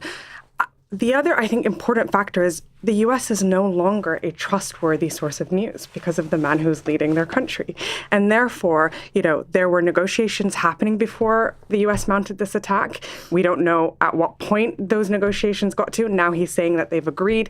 What we need to is recenter the U.S., the United Nations and other allies. I would love to see this come to an end. I would love there to be peace. But I do think we need peacekeepers. And this is a role for the UK to play and other European nations to bring, both parties to the table, but to leave this to the US to arbitrate whether a war should come to an end, what Iran has said, for them to be the source of news of what Iran has and hasn't said, is not going to work, because what you're going to have is a country that says, Iran said this today, we're going to stop. Iran said this tomorrow, we're going to enter another war. I'd love to see the UN consulted. Well, of course, the other point is, even if America stopped the war, would Israel? Because, Donald Trump... it used to be the narrative that America basically said to Israel, jump, and Israel said, how high? That is no longer the case. Spencer Owen, what do you think? I think it's a bipartisan issue whether we believe Donald Trump or not. You might have a view on him, but if you just look at the evidence of the things he has said in his time as president and not president, what reason do we have to believe him, I would say? I think that it's impossible to ever put a price on war and whether it was worthwhile. If we were on the other side of it and it had been our children who died in the school, I don't think we'd think it was worthwhile. And I think we've got a severe lack of empathy in this country for anyone that does support it. I find real problems with how little people are questioning the things Donald Trump is saying. It seems to be that he's less often telling the truth than he is lying. Yeah. I don't know that what Iran is saying is definitely the truth either, but the evidence points to that Donald Trump is a dishonest man who is not worthy of the position. I think we're showing too much respect, personally, to the fact that, of course, he was democratically elected, and that holds some weight. But once someone gets into that position, if they are consistently showing the very ugly traits that Donald Trump is showing, I don't believe we have to believe him anymore. Mm-hmm. I think we should stand up. I want to see some of the energy that Spain have brought to the table. But how does the government deal with that? Because traditionally America has been our closest ally. I think Keir Starmer did a relatively good job in the first, 15 months of his premiership, effectively, I was going to say cozying up to Donald Trump. I don't actually mean that in a negative way. I don't think he had actually any choice. And I think this country did get some benefit from that. But we're in a very different position now, aren't we? Do you think that relationship can be rescued while he's still president? Should it be? I think we've been put in a very difficult position, and whether there's a result of a conflict, this wasn't our conflict. This isn't something that the English people or the British people have asked for. It's not something we've voted for. we should be able to, and I would like to see our leaders stand up to something like this, whether it's America or someone else. Yeah. Mm-hmm. I'm very confident if this was another country doing this that we didn't have a special relationship with, but they were doing the exact same things that Donald Trump's America are doing, we would be condemning them all day long. But we won't because of this special relationship. I think that special relationship is causing us much more problems. I know there's going to be other problems if we tear it up and take a stance like Spain, but as a person, as a taxpayer and a voter in this country, I would love to see some leadership that I'm seeing from Spain right now. By the way, if I can just interject one point. Yesterday morning, the president announced the so-called pause on certain actions, which he said he was going to do. But 15 minutes before he announced that, there was massive trading, hundreds of millions of pounds on the stock markets in New York and elsewhere. Quarter of an hour later, he makes his announcement, and there's immediate collapse in the stock market and the bonds. Many people are saying that those people who were betting tens of millions of pounds a quarter of an hour before his announcement were aware of what's happening. Now, if we have a president who's doing that kind of thing, it's hard to avoid the word corruption. So effectively, you're accusing him of insider trading. Many people are, and I'm just reporting what other reporters have said, but it looks like it, doesn't it, Ian? It does. Well, I have to say it's the first I've heard of that, but... well, there you are. It's worth looking on the... it's not the first. There was the Trump coin, scandal, if you like, when he first came in, and again, allegedly, but I don't think any president in the history of the United States has enriched themselves in power to the scale that Donald Trump has since he came in. By the way, Spencer allegedly doesn't cover you. Well, okay. Just so you know. Sorry, Donald. But we can sit here and argue. We can argue about Trump, but there is no getting away from the fact, nor should there be, that there is a very special relationship between the UK and the US that is long standing, and I think we must not lose sight of that. And we are facing the threat of Iran here. We've spoken about nuclear. We've not even touched on terrorism threats either. And we stood sort of alongside Canada and Australia in terms of this. So I think for me, the relationship that we have with the US is incredibly important. So that must not be lost sight of in all. Can I just come in on the point? It's interesting that you mentioned Canada, and given that we're on radio, I should clarify. I'm a Canadian citizen as well as a British citizen, and Mark Carney. So greedy. I know. Mark Carney, who is the Prime Minister in Canada, former Bank of England governor, made a very interesting speech at Davos earlier this year. And he's gone in as Prime Minister and looked to the south of him and thought, the biggest threat to my country right now is the United States, and made a supported Trump's action in Iran. No, but I'm talking about the rewriting of the global world order and who we consider our allies. And in that speech, he said we should reconsider that the world has changed. Yeah. We can no longer rely on the United States effectively, that at its democratic will, changes and has a new head of state who rips up everything and threatens us with tariffs. Weren't you very shocked, though, that he rode in behind Trump? As a middle power, which the United Kingdom is, it should reconsider who it should have, it should consider its allies based on its self-interest. The US, in many ways, is a threat to us. It takes us into wars that we don't want to be involved in. Supported by Canada. It threatens our national interest. Come on, answer that point. It levies tariffs on us and threatens us with tariffs. Like, is that not worth reconsidering this special relationship and thinking about we should be leaning more on our European allies to make sure that we have energy security, that we have much more shared interests with our European allies than we do our US. Energy security, what we should be doing really is looking at closer to home. I mean, don't say North Sea oil. I am going to say North Sea oil and gas because we are importing at the moment. This should be about you will continue to import North Sea oil because you'll buy it off the global energy market. Looking at the closer market, which is North Sea, it would give us much more greater security at a time of huge by single-digit percentage. Global we might have a question on this later, so let's not go too deeply into this. But come on, Fatima, answer my question, which you neatly avoided, if I may say so. No, I'm disappointed. By the way, I'm not wholesale supporting Mark Carney. I was making this specific point. But weren't you shocked when he immediately rode in behind Donald Trump? I am shocked because actually that hasn't been the trend of Canadian prime ministers, right? Like, I think Canada, with the exception of one prime minister, has been good at kind of standing up for the values of its country, human rights, wait towards Stephen Harper, Conservative Prime Minister of Canada. By all intents and purposes, I'm much more interested in UK politics. This is where I call home. But I think it is that call that he made at Davos to middle powers to reconsider who their allies are and how we incubate ourselves from the threat of the United States is an important call to our leaders. And I'm disappointed that they're not taking that quite seriously. Right, well, we've got an interesting question coming up on what Rachel Reeves said at lunchtime today on energy, on benefits and subsidising people's energy costs. It's 8:15. This is LBC. At Lloyd's, we love that moment a dream becomes a reality. Like for Steve, he's slowly packing his belongings into a small box. A framed photo of his grandchildren, a pot plant that could do with some water, a mug that reads, "Happy Retirement, Steve." As he waits for the lift one last time, he feels lighter, happier. At Lloyd's, we've been asking the nation about their dreams. That's how we know Steve's story and thousands of others just like it. We've been backing the nation's aspirations for 250 years. So when it's time to realise your dreams, we're ready when you are. Bank on Lloyd's. If you bought a home on a holiday park in the UK, what you thought you were getting may not be what you ended up with. From unexpected site fee increases, running costs, a huge depreciation in value, many owners feel they've been missold. If you think this might be you, holidayparkadvicecentre.co.uk could help you receive the compensation you're entitled to. Text ASSIST to 78900 to find out more. That's ASSIST to 78900. Go from someday to sunny days in Greece with package holidays from £329 per person. So stop dreaming of souvlaki. Stop scrolling crystal clear beaches. Search EasyJet Holidays and get your holiday in Greece sorted today. Get out there. Selected dates April to September. Limited availability. ATOL protected. T's and C's apply. Cross Question with Iain Dale on LBC.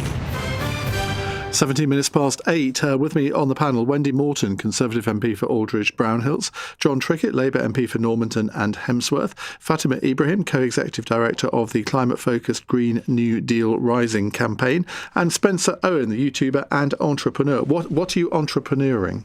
Well, they're your words, not mine. I don't think you're allowed to call yourself one of them. Well, that's what I've got on my sheet here. Well, I guess I've been sort of 20 years into the online content game now, YouTube, even before YouTube existed, actually. So that ages me a little bit. And then since then, delved more into football and created my own team, which just last week turned 10 years old, actually. Wow. Which league are they in? So we're in something called the Isthmian Premier Division. So it's the league, if you know your football, it's the league below the National League South. It's the 7th division, which is actually a lot better than it sounds, the 7th division, If you don't know your football and you're listening, it's a good league. I'm learning. Yeah. So where do you play? Because there is no place called #. Well, not at the moment there isn't. I'm working on that. We ground share with a club called Aveley, which is in Essex, where I'm from. Yeah. Julian Dick's part used to be. Julian Dick's has been part of a lot of clubs around the area, including obviously our team, West Ham. Indeed. And which is not the reason you're on, by the way, because I didn't book you. You two both follow West Ham. Now we see what's happening. We're almost outnumbered. It's insider trading, John, I'm afraid. Right, let's go to another question. It's from Olivia. Is Rachel Reeves right to say that only those on benefit should get help with paying energy bills?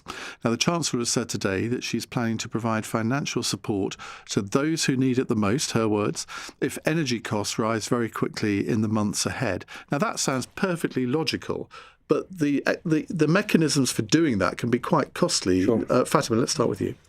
I mean, I think it was good to hear Rachel Reeves kind of come out and say that she'd help those hardest hit. I think the government has a long way to go in figuring out who those people are, but also showing a bit of empathy that actually it's not just people who are right at the bottom of and currently on benefits that will be impacted. All of our energy bills will go up. They're already really costly. People, who are not on benefits but have children already paying sky high, childcare costs. Food bills have gone up. Like, everyone is going to struggle with these bills, but getting support to those hardest hits. And the way that we could do that is by making sure that energy companies are not making crazy profits off the back of this crisis, which they do. They will up the margins, and we should have a windfall tax that is much stronger and able to capture those profits to support those who are hardest hit. Of course, John, when Liz Truss introduced her energy sort of scheme to help everyone, it was to everybody. And people have forgotten that. I mean, I think what was it, 60 billion? It was about 60 billion. It was a lot of money. And Rachel Reeves was making the point today that a lot of that went to the people who didn't actually need it, which I suppose is inevitable when you want to do it in the simplest way possible and make sure that everyone gets something.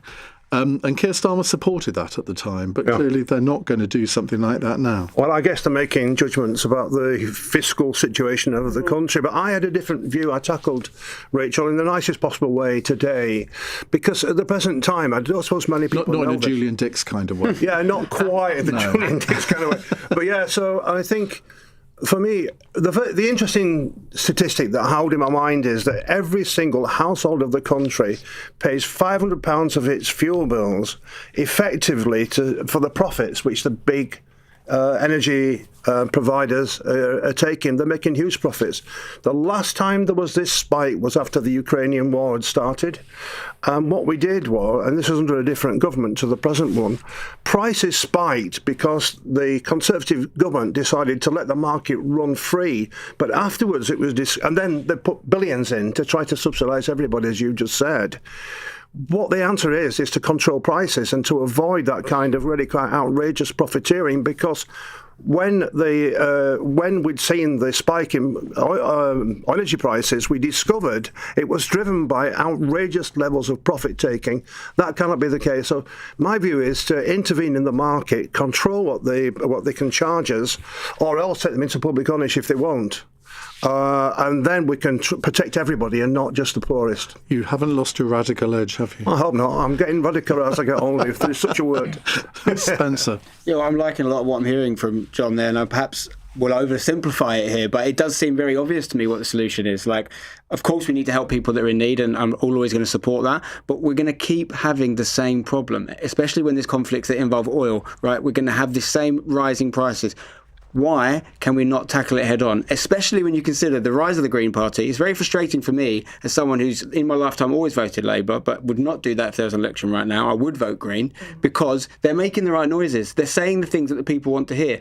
Is that good politics? I mean, surely politicians need to lead rather than follow public opinion. No, because I personally don't think, and I don't mean no disrespect to John here, because he's saying a lot of things I like to hear, but in terms of Labour, I don't think they do represent Labour anymore. I don't think that's what they are. I think they're watered-down Conservatives, and they've got other people they're answering to, and it's not the people of the country anymore.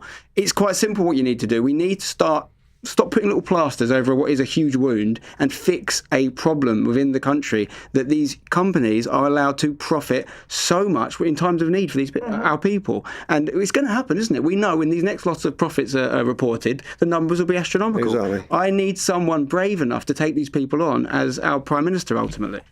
Wendy? Look, I think what we saw today was a missed opportunity from the Chancellor. I think, yes, the poorest do need help, but the rise in the energy cost is impacting on everybody. And what really worries me most is that there is what I call that middle part, not middle England as we would often call them, but people who do the right thing, go out to work, and they are being squeezed and squeezed. They've got no recourse to any welfare or benefits or very little, but they are the ones who are being punished for doing the right thing. So I come back to my point, which is we've got to tackle the rising cost of energy. The world is in a very different place geopolitically to what it was a couple of years ago, certainly even to 18 months ago when this government came into power. So it does need something radical to be done. It may be that it doesn't have to be long term, but the days of talking about, I think back to COP26, we were all talking about that. This is very different now, which is why I come back to my point that what I would have really liked to have seen Rachel Reeves do today was to support the calls to get the North Sea oil and gas drilling going, to give the licences to Jackdaw and Rosebank, because actually, if you take Jackdaw alone, could provide the energy for 1.6 million homes. What a difference would that make to those homes? And it is home-produced energy. So rather than being ideological, let's be pragmatic and say, we've got a problem at the moment caused by what's going on in the world. We need to do something that will help us here at home, because it's not just families either. It's businesses. And the rise in energy costs is impacting on everything that we buy at the moment. You're again rather preempting the next question, Wendy, if I may say so. Apologies for that. Barry says, has this war finally woken this country up to how stupid net zero is? Now, as we discussed in the previous hour, Energy Secretary Ed Miliband is insisting that because wars like the one in Iran see fuel and energy costs spike, we should pursue his net zero plan and make use of our own renewable energy sources instead of relying on fossil fuels. Well, manna from heaven for you, Fatima, this question. I'm sorry, I was still thinking about what Wendy said. You said things have changed since COP26. The world has changed. Has climate change abated? Does climate change not exist anymore? Listening to this Conservative Party, who actually led the charge on net zero, who brought in world-leading legislation. You're not listening to what I was saying. No, climate change has not gone away. No, I am listening. Climate change is not going away. And now let me address the substance. Now let me address the substance of what you said. Rosebank, Jackdaw, any new... Sorry, and I will not slam my hand on the table. I've been warned. Any new oil drilling in the North Sea will not bring a penny off people's bills in the UK. It will be sold on the international energy markets, which are set, and then be sold back to us. Our attachment and our energy systems link to the international energy markets is what is making our prices volatile. Investing in renewables that are homegrown, cheap to produce, is the only way we incubate ourselves and stop whatever war is started by another country impacting the bills of ordinary people. The other systems level change, and the problem with governments that are focused on electoral opportunities is they're short term. We need both short and long term thinking. Is we currently have an energy system that links us directly to gas. So even if we have more renewables in the system, the price is set by gas. Even if gas is 10% of the input, we need to decouple our energy system from gas, invest more in renewables, and then make sure that the price of renewables is actually what we're paying for as consumers, not the price of gas on the international market, even if the input of it is small into our system. So there's a system level change that we need to make, and we need to stop listening to anyone who talks to us about the North Sea. The only hope the North Sea has for our energy future is in wind. It's not in oil and it's not in gas. What about the point that, what you said about the energy markets and how oil price works, absolutely no problem with that at all. But if we are getting several £billion a year in tax revenues from the oil that is produced in the North Sea, why would we want to switch that off? Because you say, well, people won't experience lower bills. Well, the government could say, well, we're taking £3 billion a year in from the North Sea and we're going to reduce people's bills by that amount. Yeah. So what the oil companies are asking for right now and what their bosses have said is, if you want us to do more drilling and you want us to expand, we need windfall taxes to go away. So they're actually asking for billions in public subsidies. Call their bluff. Why should we call their bluff? Why don't we just invest in renewables and decouple our energy market from gas? We are investing in renewables. But they want us to remove the windfall tax that already, they want us to take from the support of working people to give back to them. No one is suggesting, or at least I don't think they are, that we should effectively subsidise oil companies to drill more in the North Sea or to issue new licences. But what I think people are suggesting is that if that oil is there and these companies think it is a commercial, they're commercially viable, then why wouldn't we want to get the tax revenues from that? And this is where you have exposed how I shortchange the climate crisis, where I can make the pragmatic argument, which I think I win on the pragmatic argument. I thought I just did. Why we don't drill. But drilling in the North Sea isn't just a case of short-term bills, right? It's about the impact it will have on the climate crisis. We have agreed globally, both in terms of our legislation, but morally, that we need to be doing our part in tackling the climate crisis. We are. Which we would not be for expanding, compared to many but it other would not be European countries. compatible if we expanded drilling in the North Sea. But we have a situation at the moment where our energy prices are going through the roof. We need to improve our energy security, and we have North Sea oil and gas on our doorstep, which we could utilise much more. Yes, of course, we need to continue to invest in renewables. But I think the world, I go back to the point, the world is in a very, very different position to what it was 18 months, two years ago. Experts have said it would not improve our energy security. to have new oil fields in the North Sea. I disagree with you, because you would rather. But don't disagree with me. That's what experts have said. Cover energy experts. You can always find an expert to make any The energy experts have said that 2% would be improved. You'd cover swathes of our countryside with solar panels. Would you? Is that what you would do? And then battery energy storage system to try and plug this gap while this crisis is ongoing? We have to make the UK much more self-sufficient. Now, we do have two men on this panel that we'd quite like to bring in as well. Let's have a token word from the men. Spencer. I'm always going to prefer prevention, not cure. And I think that this is I'm basically with Fatima on this. I think that, today, for example, it was announced that I think that, not to make it about Trump again, but the US administration are paying a French firm $1 billion to cancel the East Coast wind farm that we're going to be putting off the East Coast of America. They're going in the opposite direction. It's not about whether you think we should frack in the North Sea. We're not. No, we're not, of course. But these are the people that we're allowing to dictate our policy. These are the people we're following, potentially, or at least allowing to use our bases. Like, we're not in charge of our own destiny here. And again, look at Spain again. I think they ran the whole country for renewables the other day. Now, they've got a lot of We've done that as well. Yeah, we've done it as well. And we need to keep going in that direction. And personally, can we put some more solar panels in the countryside? Yeah, I think we can. I've not got a problem with it, because I know what it means. It's better than fracking in the North Sea and all the negative connotations that come along with that. Okay. I mean, it's a short-term fix. John? Well, look, I've looked at this quite carefully. I understand the argument that's been made. However, it takes 10 years to get a license, organise it, get the equipment and drill and release. That's the argument that governments have used to not build nuclear power stations. Well, we are building nuclear power stations, although I'm not particularly a great fan. Now we are, but we should have been commissioning them 20 years ago. Well, look who was in charge for the last 14 years. This started under Blair and Brown. We are now where we are now, not where we ought to be.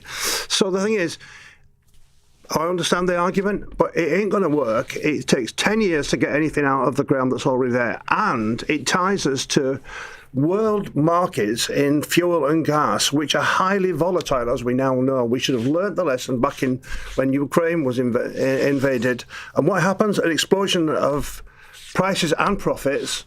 And that is what's going to happen again unless we decouple from these rotten fuels, which are actually going to pollute the planet and already are doing so. Of course, we're making progress. I think we just need to move faster. But there is no answer to this immediate crisis in the North Sea because of the length of time it would take. And therefore, I think we need to move forward. And the other point, which hasn't been made probably, is where are we most secure in terms of our energy policy? Are we more secure by taking oil and gas out of the North Sea, which then goes on the global markets and is subject to all those fluctuations? Or are we more secure as a nation with our own internal energy supply, which would mean nuclear? I'm not particularly keen on it, but it would. And then wind and solar and polywave power as well, which are all big opportunities for us. We're making progress. Okay. I come from a coal mining area. We have thermal engineers getting on a bit now who are experts, world experts in how to do some of this. Why on earth don't we rebuild our engineering capacity to build a different kind of energy system? Right. We've given that a good airing. We'll move on to some more subjects in a moment. 0345 6060 973. It's 8:33. News headlines with Chris Barrow. There are reports that the US is sending 3,000 more soldiers to the Middle East as Donald Trump again claims we're in negotiations with Iran. When he made that suggestion yesterday, Tehran denied any talks were happening. The Chancellor has revealed targeted contingency plans are underway if energy prices spike because of the war, but Rachel Reeves hinted that any support with bills would be targeted rather than universal. Buckingham Palace has confirmed that the charity which monitors anti-Semitism, the Community Security Trust, has made the King its patron. It follows an arson attack on 4 ambulances in London, which is being treated as an anti-Semitic hate crime. LBC weather, rain clearing East Anglia tonight, scattered blustery showers will follow and a low of 2 degrees. This is LBC. Hi, I'm looking for a pair of jeans. Right. Low slung, slouchy, wide leg, bower leg, curved leg, flared, straight or skinny. Blue? Fashion. It's hard to keep on top of. Other things, like the upcoming changes to renting, are a bit easier. If you are a landlord and you have existing tenants, You must send them a copy of the government's information sheet by the 31st of May, or risk a fine. Find out more at gov.uk/renting-is-changing. It's hard to concentrate when you're worried about your health. It can feel like there's a wall between you and the rest of the world, like you can't be fully present. Hello, AXA Health. How can I help? At AXA Health Insurance, we build our teams with people who care. So when you need us, we're here to support you. For cover that cares, search AXA Health Insurance. Pre-existing conditions are not covered. Cancer doesn't care about childhood. It doesn't care what they miss out on or how much you want to protect them. But we do. At Great Ormond Street Hospital Charity, we fund life-saving research, vital family support, and the special things that help seriously ill kids be kids. Until no childhood is lost to cancer. Join us. Search Gosh Charity. Cross Question with Iain Dale on LBC. Text 84850.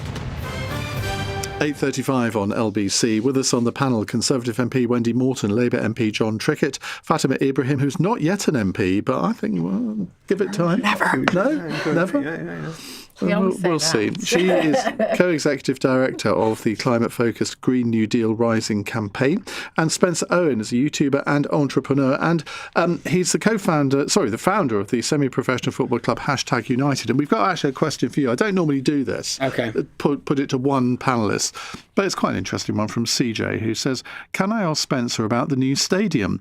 Will it be powered by solar, or will the stadium, as a ground share, have a special ticket offer for food that is carbon neutral or something similar for 2026 in Step 7? Up the tags."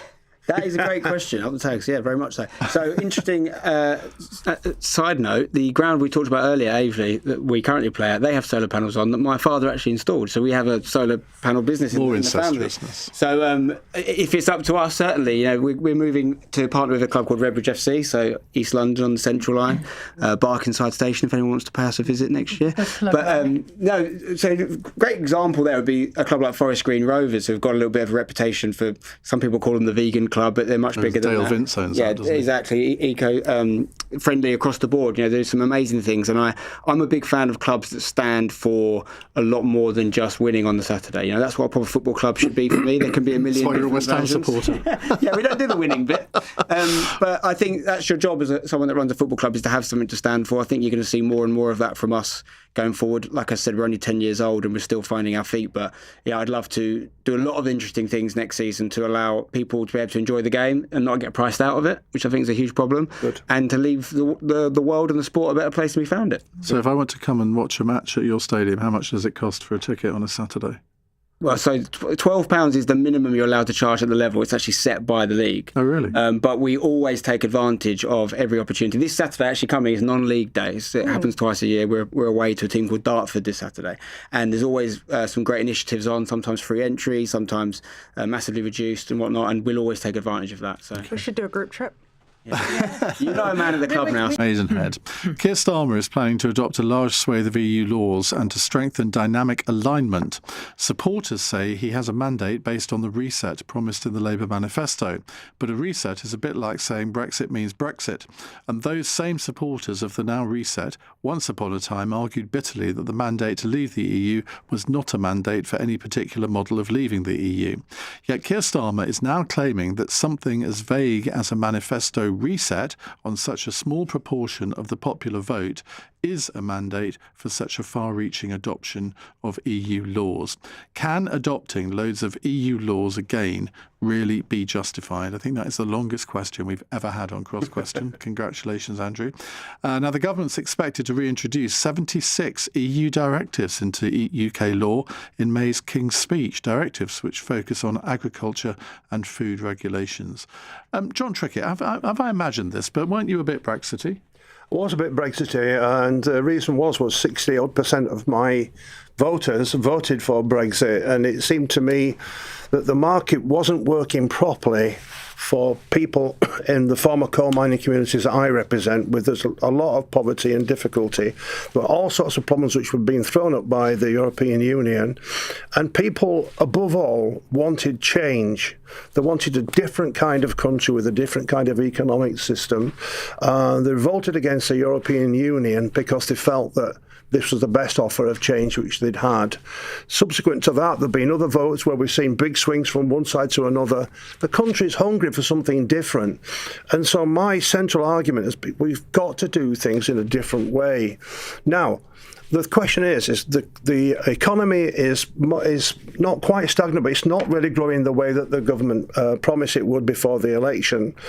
And I'm not quite convinced, but we need to see the detail that hooking up again with the European Union in a half-hearted way, pretending we're not doing it, but somehow a bit of skullduggery, is the way to win the confidence of the British people. So, look, I want to see the detail before I express a strong, firm opinion on this. But you're a bit sceptical. I am sceptical. Yeah, I am sceptical because we need to change the way the country works. Wendy, I can't remember how Brexity you were. I suspect quite.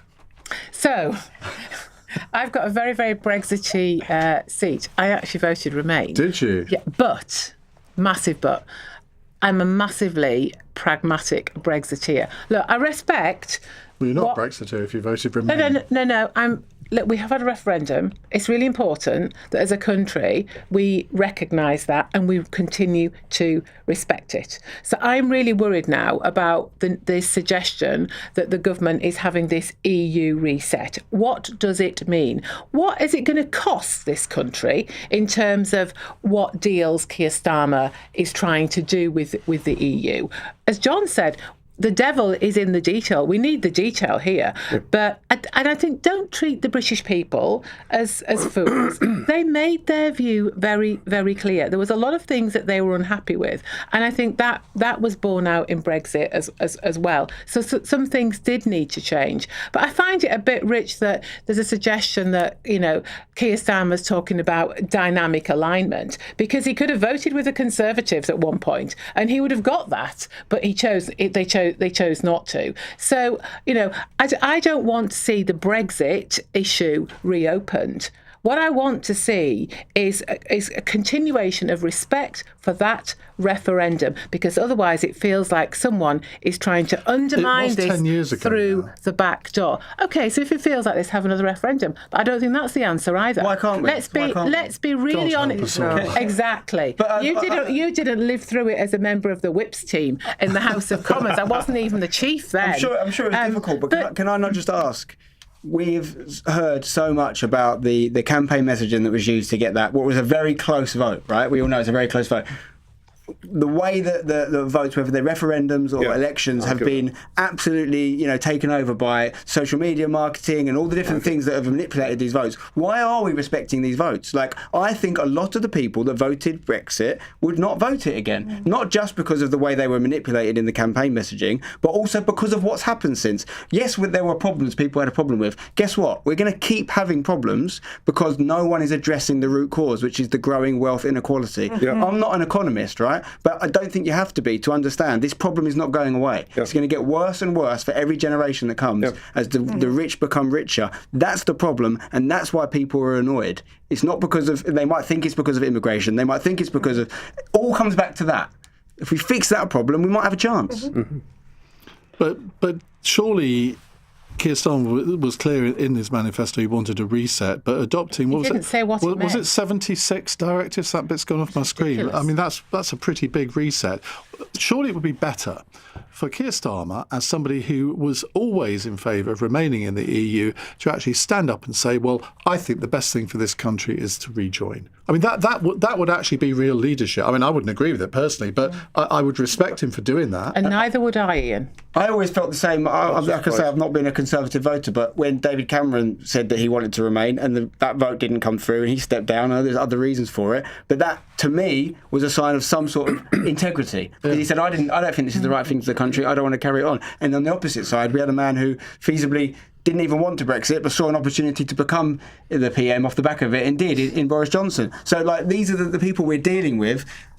Keir Starmer would be well within his rights to do that, in my opinion, and I think it would be well received by a lot of people. But the interesting thing is, Fatima, though, that although there is an organisation called Rejoin EU, it's made no impact whatsoever. I've been really surprised that there hasn't been a big mass movement to rejoin. So in 2016, I mean, I was a Remainer, and I remember the night hearing, I will never forget David Dimbleby saying that we left the EU, and I cried. I'll be honest, like, that's how strongly I felt about our identity as part of the European Union. But I was on the doorstep talking to people, and that lead up into that campaign was transformative for me, because even on that night of the vote, I understood why people voted to leave, right? It had, in many ways, not a lot to do with the EU, but a sense of powerlessness. Correct. That people felt like they just wanted power back. Yeah. Not sure from who, but if we could get another entity and institution in the system out of the way, maybe.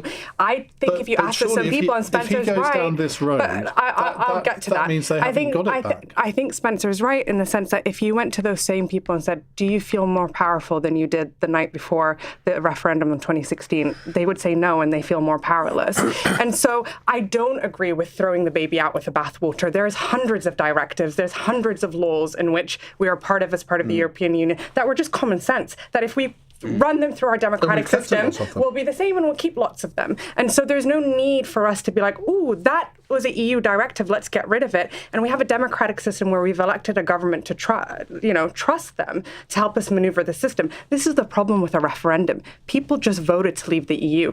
But it's a blank check in many ways, and it's up to the government of the day to define what that type of Brexit looks like. There was no plan. Which is why I would never have taken it to a referendum without more details. But that is the mistake that was made. We now have a government who's trying to maneuver this system for us, and some of these directives are probably common sense stuff, and they will run through our democratic system. But I think it's a distraction from the real essence, which is why did people vote to leave Brexit? And I think that's it's about power. And I think also a huge reason why we're maybe not seeing people up in arms about going back is because they're fatigued. People are so sick of hearing about Brexit for 10 years and not had what they were promised. People that voted for it, at least. Those of us that didn't vote for it are like, well, what was that about then? Like, we don't want to have another 10 years talking about Brexit. If it was as simple as just cancelling it, I think there'd be a lot of people that would get on board, but we've got other problems now because we haven't addressed the root causes. I mean, I remember walking down the street one day campaigning. There was a woman on a bench, an elderly lady on a bench.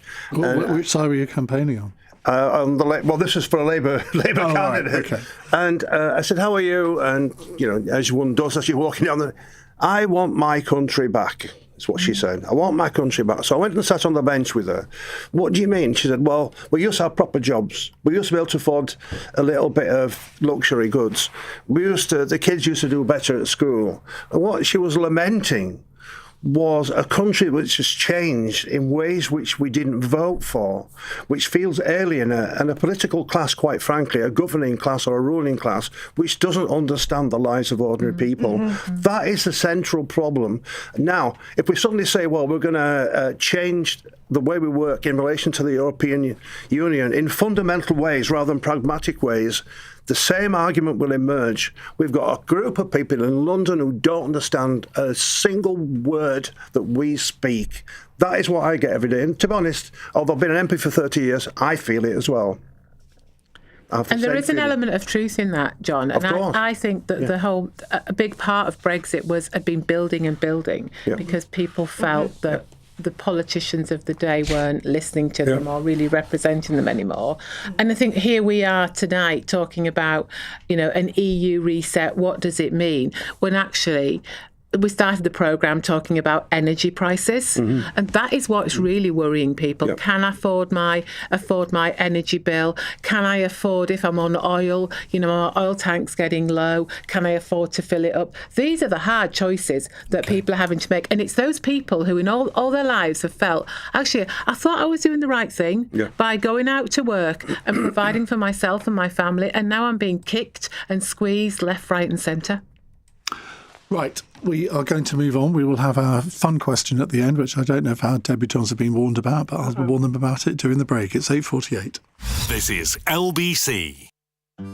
Idle money lies in your current account, picking crumbs out of its belly button, wondering, should I eat them? But when you start investing with Monzo, your money's always busy. It turns on regular investments, invests your spare change, and tops up your stocks and shares ISA. It even helps you make sense of risk and return. Monzo, the bank that gets your money moving. You could get back less than you invest. Monzo current account required. UK residents 18 plus. T's and C's apply. My name is Karen, and this is my NHS story. You don't realise how blind you are until you have cataract surgery. I was referred to a surgical hub, and they booked us in for an operation. It was about 3 weeks before I was there. It's very, very quick. The government is opening more surgical hubs, with more than 120 already operating across England, so the NHS can be there for all of us when we need it. Find your closest one at gov.uk/NHS Fit for the Future. A Thameslink train is a place where you can have more me time. A chance to skip traffic and glide to wherever you need to be, with headspace to focus on more important matters, like if that cloud is a starfish or sunflower. Fast journeys without the rush with great deals at thameslinkrailway.com. Terms apply. When you're smiling. Banning Dental Group clinics with over 5,000 top-rated Google reviews. Keep on smiling. Why are you abseiling down the front of your house, Ross? You have a staircase. I like doing things the hard way, Albert. Try something easier, Ross. Get cheaper off-peak energy. It's available at different times, like during the day or weekends. Just get a smart meter and choose a flexible scheme or tariff. Ooh, I could batch cook some quiche. Perfect. With a smart meter, getting cheaper energy is easier than you think. Eligibility varies. Action required. Schemes and tariffs available to selected customers. Cross Question with Iain Dale. Watch live on our free Global Player app or the LBC app. 8:51. Wendy Morton, John Trickett, Fatima Ibrahim and Spencer Owen with me taking your questions. Here's one from Joseph. How does the panel propose to increase the number of... Oh, no, that's the next one. Kay says, a new review says white working class boys still don't matter in our schools. Why? Conservative peer Lord Tony Sewell has marked the 5th anniversary of his landmark review into racial disparity being published by saying that it is still the case now, as it was then, that white working class boys still perform worse in school than children from any other demographic. I'm going to come to you, Spencer. I don't know what your demographic background is, but you do live in an area where I suspect there are quite a lot of working class parents who would sympathise with what Tony Sewell is saying. Yeah, so both my parents working class. I was lucky enough to benefit from the hard work they put in, and I had a full spectrum of the education. I had state school, grammar school, and a little bit of private school. So I'm sitting here as someone of privilege, certainly.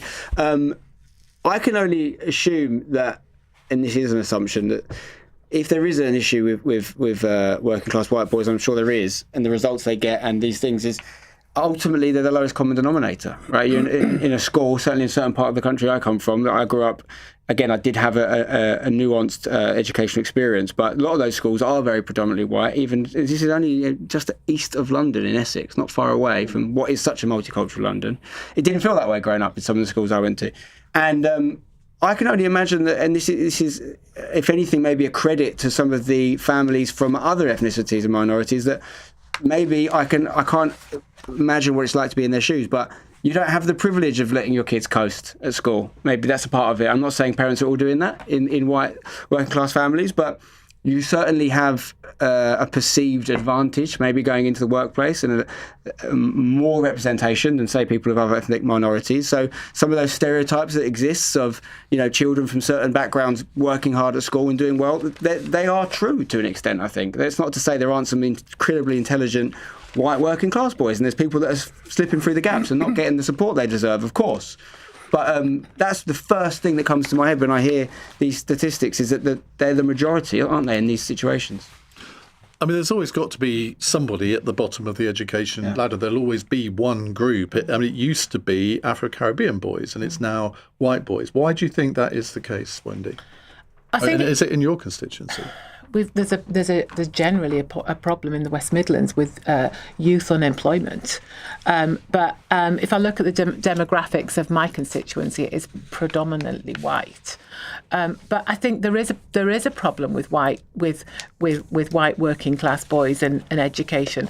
I don't think it's something that's happened overnight, and I think this was reflected in this report.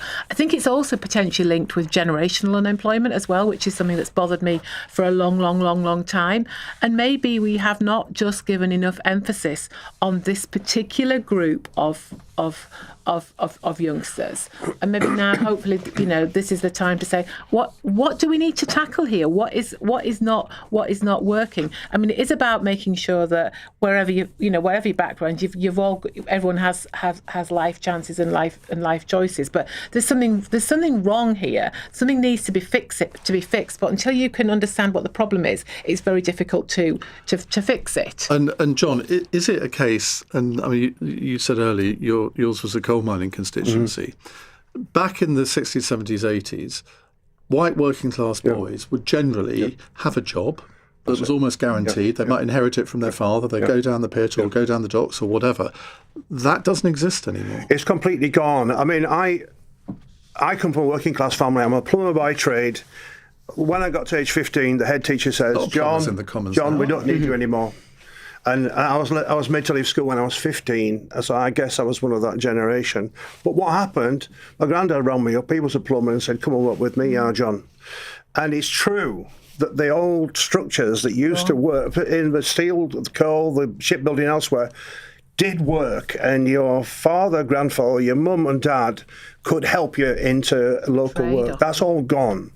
Now, what I feel is those youngsters really have lost a sense of agency, because work gave you agency. You were able to make some money and do things with that money, give a bit to your mum and dad while you were living there and so on. And it was a world which has gone. It's gone forever. But what we failed to do, when the pits were all closed, it's a matter of deep animosity really on my part, that the government of the day didn't provide a transition into a new economic possibilities for people, so that hope was lost, the sense that I know what I'm going to do with my life, I have a purpose. It's either building, like I was, building houses or whatever, digging coal, horrible jobs, but still it gave you a purpose. The loss of agency of white working class people generally, but especially for the young, is a desperately difficult condition that we've now created. And my final point is this: they have this thing called social mobility, whereas they have this idea that if you have got the talent, you work hard, you play by the rules, you pay your taxes, you're going to be able to make progress in life. That's social mobility. But there is no social mobility anymore, especially in the communities I represent. So the promise of meritocracy, that you can do better than your kids, has ended. And this is quite a serious problem. Having said all that, I visit the schools in my area. They've got the grandsons of the miners and the granddaughters as well. Those schools are doing well. They're putting everything they can into those children. When I go see them with sparkling eyes and energy and hope for the future, my heart's breaking, because I yet to see a political project which is going to rebuild those communities which have lost so much. Fatima. So I'm the generation of people who grew up under Tony Blair's education in terms of social mobility, that, if you study hard, that's your way out of your condition and to be able to make money and provide for yourself. As John said, that's no longer the case. And, the majority of my family are teachers. We've got at least 15 teachers in my family. And the thing that they consistently tell me is they can no longer convince their students that if they work hard at school, that they'll do well. They're all thinking, actually, studying isn't the way that I'm going to get a good job. It's not how I'm going to make money. And also this over-reliance on that actually education. Well, I think we need a new education system that actually does encourage people into trades, into other types of work. And it isn't just getting a university education. I don't know that I would recommend to my child in this equanomy right now to go to university. There are other ways to build skills that contribute to the economy and that allow you to make money. We should have better, equipped our young people around financial education, how they might start businesses, how they might build other talents and hard skills. The thing that we're campaigning for as Green New Deal Rising is actually a national nature service. There's so many jobs to be made out of the green economy, and actually training young people to make sure that they've got the skills to take the jobs of the green economy. Currently, we have a skills gap. Even if we want to accomplish net zero, we don't have the skills in the country to be able to make it happen. So why are we not training our young people to take those jobs? I don't have the skill to keep this programme to time. But I am going to have to move on to the fun questions from George in North Norfolk. There's been a row today about Nigel Farage holding up an Ipswich Town football shirt. The football team insists it doesn't support reform. But if Farage was making the move into professional sport, who from the sports or even entertainment worlds would do a great job of moving the other way into politics? Great question. John? Well, almost any sports person could do better than Mr. Farage.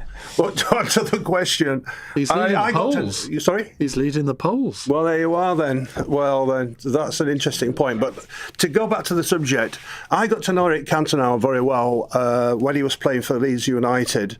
And it was heartbreaking to see him sent off to Manchester for £500,000, as it seemed to be in those days, and then do so well for Manchester United. £1.2 million, I seem to remember. I mean, it's peanuts compared. But the point is this. He's developed a political view of the world. It's very radical. It's very exciting. I think let's bring Mr. Cantona back. Wendy. Gosh, this is a bit of the show that I really like the least, Ian. And so who would I bring back, or who would I think most sports people, most football personalities would keep well away from politics if they had any sense, because actually they'd go from a position of being adored and a pin upon a wall to actually being having darts thrown at them on the wall. Well, come on, name one. I couldn't even try. That's not playing the game, Wendy. Sitting on the sidelines then, isn't it? Dear it is. Spencer. I'm not going to have an own goal scored. First of all, I've got to thank George in North Norfolk, because there's way more football chat than I expected on this show. Listen, so when he was England manager, Gareth Southgate divided opinion, right? Football fans were very much, and it got worse as he progressed, and I even turned on him eventually. But one of the reasons that I was such a big Gareth Southgate fan is I think international football is more than just winning on the international stage. You're a representative of a nation, and that's why no manager's ever won the World Cup that isn't from the country that they're managing. You know that. So I think you need an international manager who represents, at least for me, the kind of politics and personality that I would like to see in a leader. And I think Gareth Southgate is exceptional at that. For me, in my politics, he's a kind-hearted person. He's overseen a revolution in the England team while he was there because he made it a fun place to be, and he actually created a sense of harmony and morale in a team that was actually very kind of... there's a lot of hatred in it before, in the kind of rivalries of the 90s and early noughties. So maybe not the right England manager anymore, but Gareth Southgate as PM. Go for it, Gareth. You might just have my vote. OK. Fatima. My mind's gone blank, but I would probably say, given that he has been freed from the shackles of the BBC, Gary Lineker would not make a bad MP. Two Garys. You just lost the audience. No. Let me win them, which is whether you agree with him or not, someone who's willing to stick their neck on the line for something they truly believe in and are not just being, people pleasers is exactly the kind of person you want as a politician. One of the Lionesses, though, because they're the real winners. The entire team can have the backbenchers. I couldn't think I could actually. I'd say the whole team, because actually they have done so well. Right. That's a good point. How nervous were you about coming on this programme, Spencer? I'm good at talking. I'm good at talking. I do it for a living, but this is a different ball game, so to speak. No pun intended. You've had lots of very nice texts from people. Oh, that's very nice. Let's put it this way. Sometimes they're not so nice. Yeah. But I will read one out from Angeli, who says, "Love listening to Cross Question, and tonight has been a delight. I don't think I've ever heard someone speak as much sense as Spencer Owen. Great show." Great. That means be invited back on. Yeah. It does. Well, you'll all be invited back on, because I've got another one. Lee says, Spencer, best panellist for a long time. Someone who wants to rip the plaster off and address the root cause, breath of fresh air. Please book him again. Very good. Yeah. Take that. Well, there you go. Decide on a small fee next time. You'll soon be taking my job. Thank you all very much indeed. Thank you. Now, on tomorrow's panel, we have Sirocco Forte, Labour MP Dr. Jeevan Sander, Tory peer Kate Fall, and the Lib Dems leader in the City of Liverpool, Carl Cashman. They'll be here to take your calls from 8. Coming up in the next hour, I want to talk about comparethevet.com, because that is what's coming your way. Have you ever been ripped off by a vet? I think we did ask this question a few months ago, and I was quite surprised at how many of you rang in, giving some pretty awful stories about the amount of money that you'd had to pay to an unscrupulous vet. Well, the UK's competition watchdog has ordered vets to cap prescription fees at £21 and proposed a cost comparison website after finding consumers had faced huge price rises and been left in the dark over bills. Maybe you've been one of them, but we don't want just one-way traffic. If you've had a good vet experience, let me know as well, because I like to be balanced. On your radio, on the LBC app, and Play LBC. leading Britain's conversation. This is LBC. From Global's newsroom at 9 o'clock, Donald Trump says negotiations to end the Iran war are happening right now and Tehran is talking sense. Tehran previously denied that talks were happening. The president's doubling down, though, insisting Iran wants to make a deal. We are roaming free over Tehran. Remember, it all starts with they cannot have a nuclear weapon, and they're not going to have a nuclear weapon, and we're talking about that. And I don't want to say in advance, but they've agreed they will never have a nuclear weapon. They've agreed to that. There are also reports that the US is sending at least 1,000 more soldiers to the Middle East. Rachel Reeves is planning energy bill support for those who need it if prices continue to rise as a result of the war. The Chancellor insists a cap until the end of June will save the average after Russia's invasion of Ukraine, claiming it drove up inflation. It is only Labour that can be responsive to the immediate challenges because we have been responsible with the public finances, committed to our long-term energy security and committed to make the right decisions in the national interest. A man's been convicted of killing a mother of two after leading police to her grave in Woodland near Coventry. Mohammed Donian was cleared of murder but found guilty of manslaughter. A new price cap is coming into force for vet fees. Prescriptions will be limited to £21 after the competition watchdog found the average price of services had risen by 63% between 2016 and 2023. Dr. Julia Muse is from an independent practice and disagrees with the idea that pet insurances are charged more. I absolutely insist that my veterinary surgeons would charge exactly the same whether the pet is insured or not. It's very difficult to imagine that there are practices who would have a two-tier. I don't think there is a two-tier system out there. No, I don't think so. Liverpool have confirmed Mohamed Salah will leave the club at the end of the season, ending 9 years at Anfield, where he scored 255 goals and won every major trophy. In the city, the FTSE 100 closed up 71 points at 99.65. The pound buys $1.34 and €1.16. LBC weather: rain clears East Anglia tonight. There's scattered blustery showers to follow and a low of 2 degrees. From Global's newsroom for LBC, I'm Chris Barrow. This is LBC from Global, leading Britain's conversation with Iain Dale.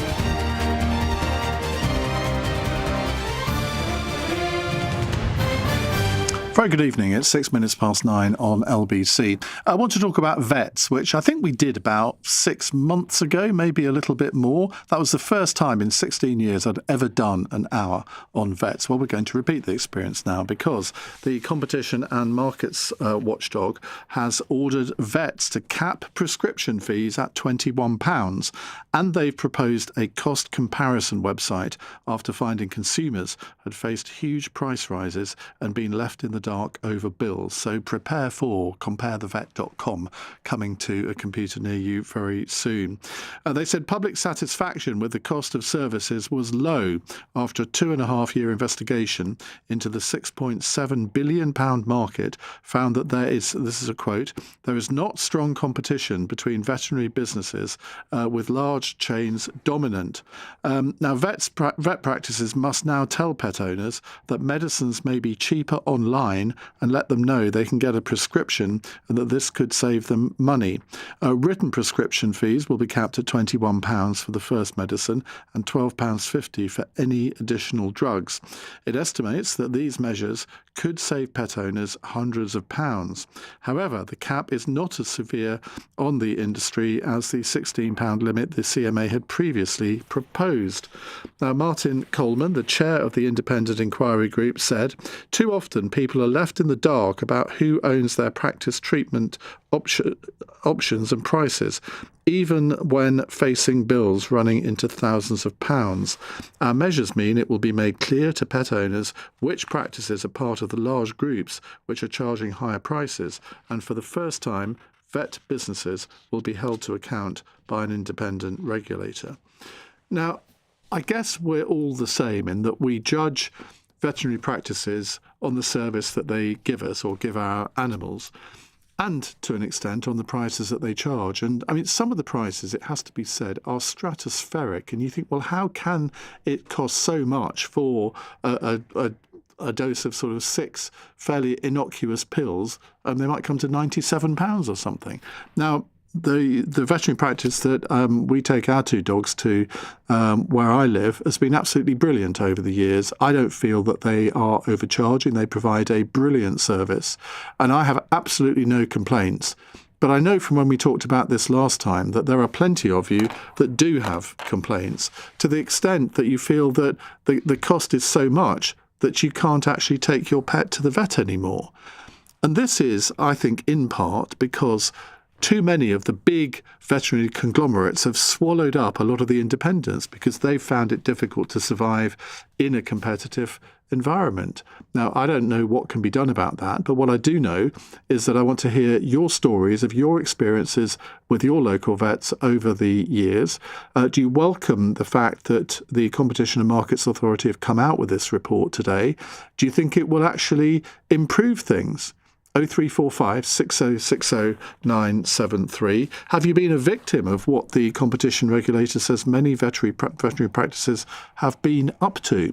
But do tell me your positive experiences too, because I really don't want this hour just to be, well, let's all have a go at our local vet hour, because most vets that I've ever come across have been brilliant people. They've spent a long time being trained in the science of veterinary medicine, and they care about the animals and do a brilliant job.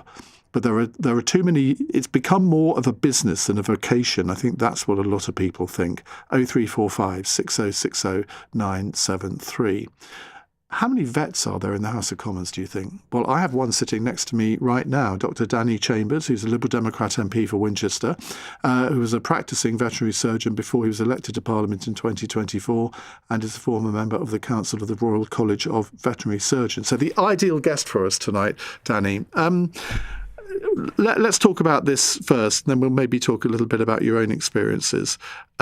Is this the right way forward from the CMA today? I think in general, it's a really good thing to have more transparency. And who owns your veterinary practice is something everyone should know, and it should be really obvious. And you're right, often a practice gets bought up by a big corporate, it maintains the old name, Vale Vets or something like that, and no one realises the ownership has changed. And so more transparency is definitely a good thing. I like what you said at the beginning about the vets sort of being caring, the amount of training they do. The high veterinary prices, and prices have shot up in the last few years, don't work for anyone. Like, it's heartbreaking for owners when they can't afford treatment, but it's also really upsetting for vets to have to euthanize animals because the owner can't afford the costs. If you could treat an animal and you put it to sleep on economic grounds, they're the cases you remember when you go home that evening. And we know, vets have got quite high mental health issues. I was a trustee of a mental health charity for vets and vet nurses for about 7 years before I got elected, and we got a suicide rate about 4 times the national average. There's multifactorial reasons for that, but the pressures and strains of the job are certainly a factor, and being caring individuals and having to euthanize animals if the owner can't afford the bill is really upsetting. So these high prices don't work for vets, they don't work for owners, and it's bad for animal welfare. And so the whole system has to change. And the CMA doesn't really go far enough. It's not all within their remit, but something I've been calling for in Parliament is an update to the Veterinary Surgeons Act. Now, I don't want to get too technical, but the Veterinary Surgeons Act came out in 1966. That was when veterinary surgeons had to own their own veterinary practice, and they are regulated by the Royal College of Veterinary Surgeons, like the GMC for vets. Now, those rules changed, so non-vets can own veterinary practices. So my boss might not be a vet, but he can tell me what to do, and I'm the one regulated. So I could buy, if I don't know what they cost, but I could buy. I doubt it very much. I could buy a veterinary practice. Yes. Know absolutely zero about it. Yep. And yet still effectively tell all the vets how they were to act and what they should charge. Yeah, tell them how many blood samples they should do a week and that kind of stuff, And the vets are the ones that can get struck off. They're the ones that are held to the ethical and clinical standards. And the reason we want the Veterinary Surgeons Act to be updated is because we want the veterinary businesses to be held to the same clinical and ethical standards as the veterinary surgeons who are working in the practice. Do you think that as a country we have a sort of romanticised view of what being a vet actually is, because we've all watched All Creatures Great and Small? Yeah, and the new series is brilliant. And I'll tell you what, if you have no veterinary interest, the James Herriot books are some of the most beautiful pieces of literature. They're heartwarming stories, they're moving, and so many of my friends, probably including myself, cite them as a significant reason that they decided to pursue a veterinary career. But what hasn't changed, actually, is the people who really enjoy being a vet, and I absolutely love it. It's the human connection as well as the animal connection. And a story I was telling someone earlier today, actually, is I vividly remember this guy coming in. He's a massive guy, like tattooed, ex-Navy, and a little Bichon Frise, which is like a little, like a fluffy white dog. And you think, why has this guy got this little dog with him? But it was quite elderly, it was quite sick, and we're having to euthanize it. But through the conversation, he was telling me that this had been his wife's dog, and she had died of cancer a few years before. And as she died, she'd asked him to care for the little dog, and he had, like, diligently, tenderly, for years. And this isn't just relieving suffering. It's not just treating the animal, as important as that is. This is the last connection that guy has to his wife, and you've got the privilege and pressure, frankly, of dealing with that situation. And I love it. I love that we can have that kind of impact for owners and the animals. And that really upsets me that prices have gone up to the point where people are struggling to afford veterinary care. Do you still practice? I'm still registered. The only veterinary practice I've managed to do since I was elected was a few months ago, the local zoo, Marwell Zoo, which is brilliant. They asked me to help blood sample their penguins. and they're really strong. As you do. They're really slippery. And I got scratched to bits, actually, and I think I've got injured in the only clinical work I've done in like a year, so maybe I've lost my touch. And I suppose we all think, well, vets deal with dogs, cats, horses. But I mean, you also have to be able to deal with reptiles and all sorts of different animals. What's the weirdest experience you had as a vet? I think I do remember someone bringing in a cat box, and it's called Tigger. I just saw on the computer, next patient, Tigger. They came in, it was in a cat box, and in the box was a snake. But that hadn't occurred to me. I swung open the door, put my hand in, oh my goodness, it's a snake. But I'm lucky, I've worked all over the world. I've treated camels, I've treated elephants. I love the variety. I mostly treated horses, that was my main focus, but I did do quite a lot of dogs and cats as well. But I also really enjoyed getting involved in public health programs around the world, especially at rabies eradication. Most humans who die from rabies get it from dog bites, and if you vaccinate dogs in an area, it stops humans dying from rabies. So it's that link between human and animal health and the impact you can have on human health and well-being by looking after animals, I just find fascinating. And I suppose it is one of those vocations, and I think it is a vocation, isn't it? Yeah. Where you go home at night and your partner says, "Good day at the office, darling," and you've always got some anecdote to tell because you will have either met someone interesting or had a sort of weird experience with a different type of animal. Yes, yeah. Every day is different, and I used to treat mostly emergencies, so that's really helping people and animals when they're really often in the night, often when they're in a really tricky situation, and it's fascinating the variety, and you can go in one day, you can go to a stately home where there might be a peer who's got a racehorse, and the next visit might be an old lady in a sort of very deprived area who's got a cat and it's her only companion. And a lot of people, like during COVID, like this, they told us repeatedly that they wouldn't have got through the lockdowns without their pet because they didn't see anyone else for weeks and weeks and weeks, and their cat or their dog was their only companion. Now, this next question provides you with an opportunity for an Ed Davey joke. Go on. What's the similarities between being a vet and being a Liberal Democrat MP? Well, in my maiden speech, I did say that people commonly ask me, is it true that vets can treat humans? And my answer is yes, vets can treat humans. But once we've taken your temperature, people tend not to ask a second time. So. Yeah, Davey was telling me that just the other day. Danny, thank you very much indeed. That's Dr. Danny Chambers there, Liberal Democrat MP for Winchester. Right, we're going to come to your calls. I want to hear your experiences, and I do want to hear from vets as well, or veterinary nurses, people who work in veterinary surgeries, because there must be times when, and we can keep you anonymous if you do work for one of these big conglomerates who you think maybe aren't, shall we say, providing the service that you used to in your independent practice days. We just really want to learn about the whole area of what it's like working in a veterinary practice. And what do you think could be improved? And do you agree with Danny there that the legislation governing and regulating this really valuable sector of our society, and I say society, not economy, what do you think should be changed in the law? It's 9:18. This is LBC. Close your eyes. Take a deep breath. And come on in to Classic FM Calm, LBC's soothing sister station.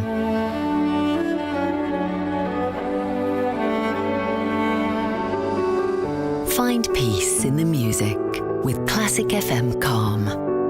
Listen on Global Player or ask your smart speaker to play Classic FM Calm.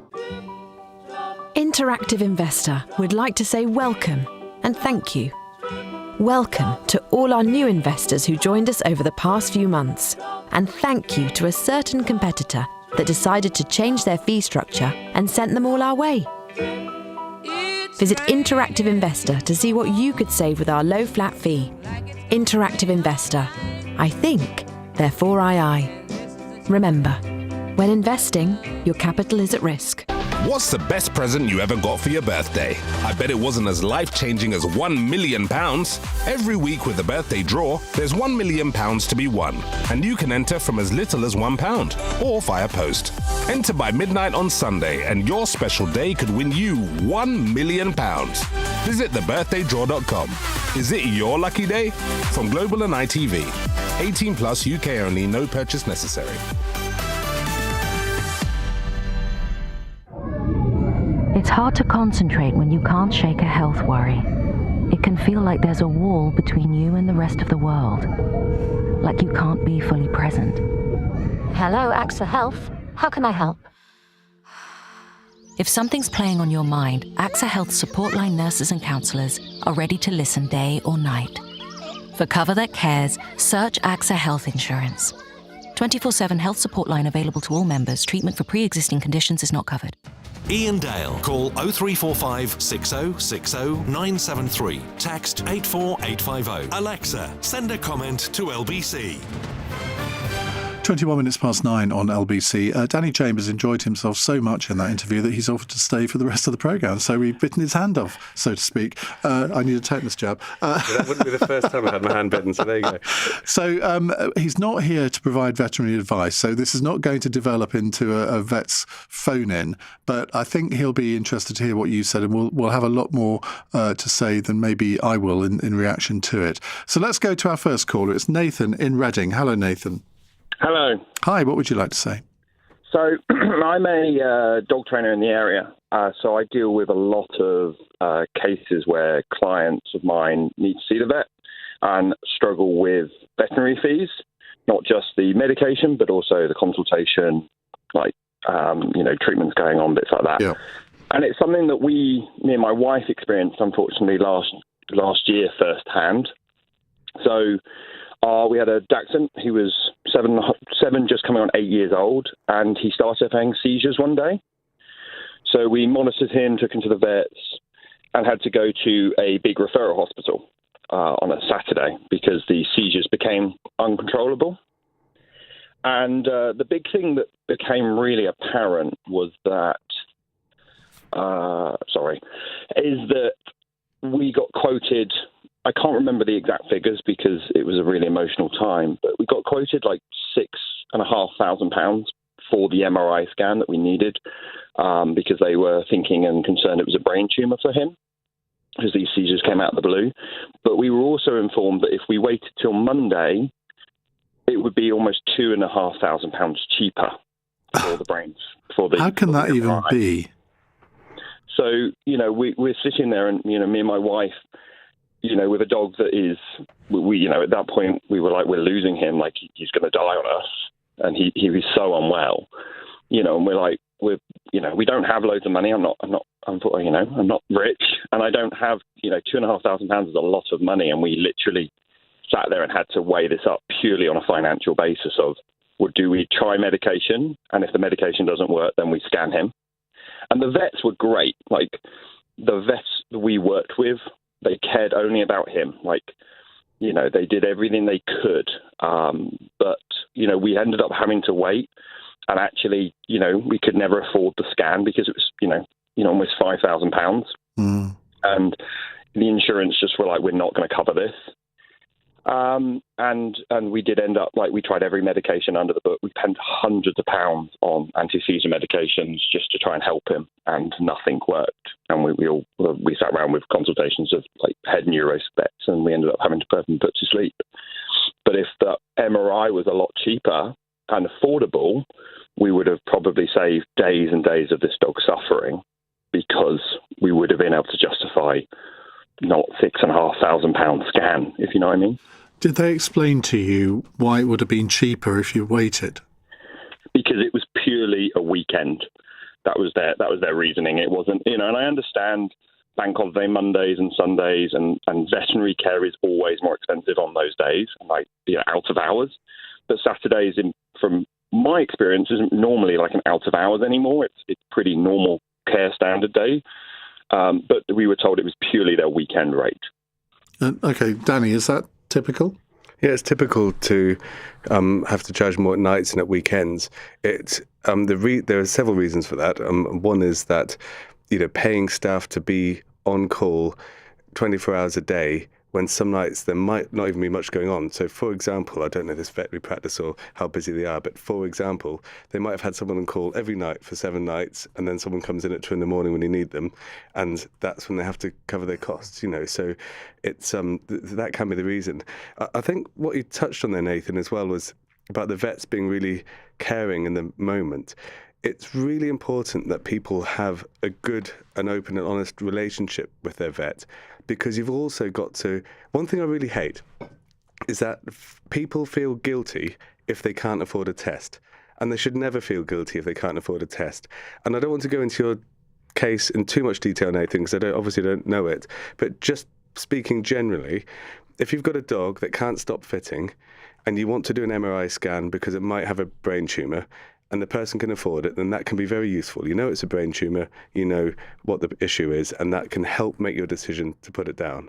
But equally, if you can't afford it and the dog can't stop fitting and it's probably a brain tumour, why spend thousands and thousands of pounds on a scan to confirm it's got a brain tumour when you wouldn't operate for a brain tumour anyway?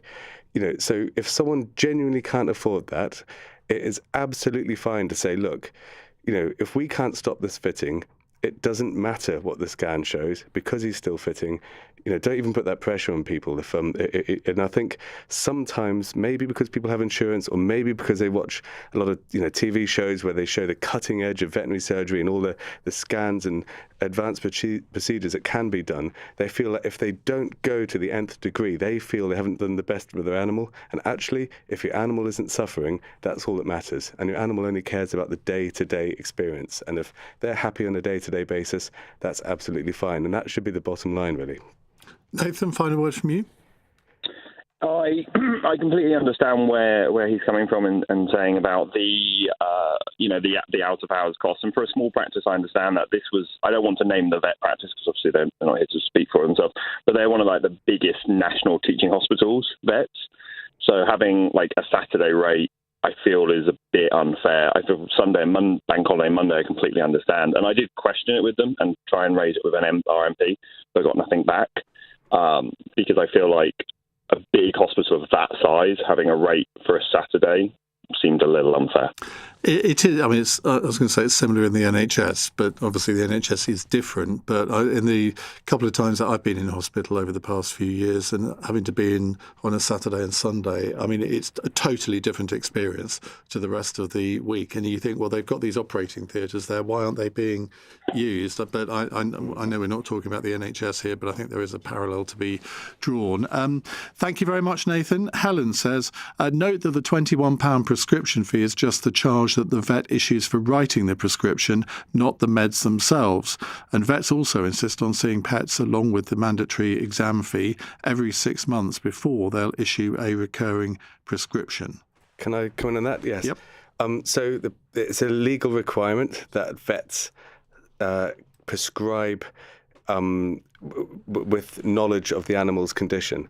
So if you just phone me up and go, I need a load more, antibiotics or painkillers or something for my dog, and I haven't seen it for 6 months, its condition might have changed to the point. So if he's on painkillers, for example, and I haven't seen him for 6 months, it'd be negligent of me just to go, well, have a whole load more, because he might then go into kidney failure or have a stomach ulcer. And then you could sue me for giving a drug to your dog when it shouldn't have had it for longer than 6 months, or it should have had a blood test.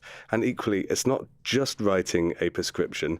And I know I've done thousands of these. It takes quite a lot of time. You have to look at the clinical notes. You have to check what other conditions the dog's got. You've got to work out whether the doses need to be changed or not, whether they can have another prescription or not, what the other drugs are on, and then potentially change the medication, potentially say it needs a test to ensure that the liver isn't being damaged before we give more drugs. It's not simply writing it. It's essentially a consultation that you happen to do without the owner being there. So it does take quite a lot of time. And which, of course, the consumer never sees. No, exactly. You take the pet in, seen by the vet, and as far as you're concerned, he doesn't need to look at any papers. He just looks at the animal, and then afterwards, you have no idea how much time is being spent on the paperwork. And it could take me 15, 20 minutes. Yeah. And then the receptionist has to call you back. We have to have a pharmacy. You have to have a nurse qualified to dispense the drugs. There's a whole load of people involved in that quick phone call to get a repeat prescription. But something will make you laugh. I remember during COVID, quite regularly, we actually, when I was on the Royal College of Veterinary Surgeons Council, we loosened the rules so that you didn't have to examine dogs if there was a risk that you could spread COVID, to try and reduce that risk. And so it meant people had to weigh their dogs at home to make sure we got the weight right, so we got the drug dose right. And quite often people would phone up and they say, I've only got weighing scales here. That's fine, use the weighing scales in your bathroom. They go, a dog's dog kilograms the same as human kilograms. And I always say, well, no, actually, there's 7 dog kilograms in every human kilogram. When you said a weighing machine, I thought you were going to say the one that they used to weigh flour in or something. That might work with a small dog, but not a Labrador. Right, more questions to come from, views on whether you think this CMA announcement today will actually improve the service you get from your local vet practice. It's 9:31 on LBC. News headlines with Chris Barrow. There are reports that the US is sending 3,000 more soldiers to the Middle East as Donald Trump again claims we're in negotiations with Iran. He made that suggestion yesterday, and Tehran denied any talks were happening. The Chancellor has revealed that targeted contingency plans are underway should energy prices rise because of the war, but Rachel Reeves hinted that any support with bills would be targeted rather than universal. Buckingham Palace has confirmed that the charity which monitors anti-Semitism, the Community Security Trust, has made the King its patron. It follows an arson attack on 4 ambulances in London, which is being treated as an anti-Semitic hate crime. LBC weather: rain is clearing East Anglia tonight, scattered blustery showers to follow, and a low of 2 degrees. LBC. It's not easy being a clamp, stuck on the wheel of the one person on the street who didn't tax their car. Yeah, Graham at number 7, I'm talking about you. Bet the neighbourhood group chat is as well. Wish I had a group chat. Maybe I can chat to myself. Hi, Clampy, how's it going? Not great, Clampy. Being clamped to the only untaxed car for miles is so lonely. Over 98% of drivers tax their vehicle on time. Tax it, don't risk it. Visit gov.uk/DVLA/tax it. Fancy a trip to France without the fancy price tag? Go all Irish. With great low prices, travel from Dover to Calais with Irish ferries, and you'll have France at your feet in 90 minutes. Can, less. More money, less money. You get the picture. Get a warm Irish welcome on board and a cool pint of the black stuff on us. 0 alcohol, of course. When you book direct at irishferries.com. Go on then. Irish Ferries. See travel differently. T's and C's apply. And now your travel news. It's starting to look a bit congested on the A4872 southbound. We're hearing reports people are slowing down to look at the Volkswagen Transporter sales event. Apparently you can get £1,500 off any new Transporter. That's any variant, any trim, and any colour until the 31st of March. Now that's a deal worth queuing for. Search VW Transporter offers. UK retail customers 18 plus. Discount applies to price of all new Transporters ordered by 31st of March and delivered by 30th of June. Leading Britain's conversation. Iain Dale. Alexa, send a comment to LBC. 9:33, Dr. Danny Chambers is with us, Liberal Democrat MP for Winchester, who was a practising veterinary surgeon before he was elected to Parliament in 2024. It's always a bit, politics is an uncertain game, isn't it? And particularly, Winchester has veered between Conservatives and Liberal Democrats. So at least if it all goes wrong, you've got something to go back to.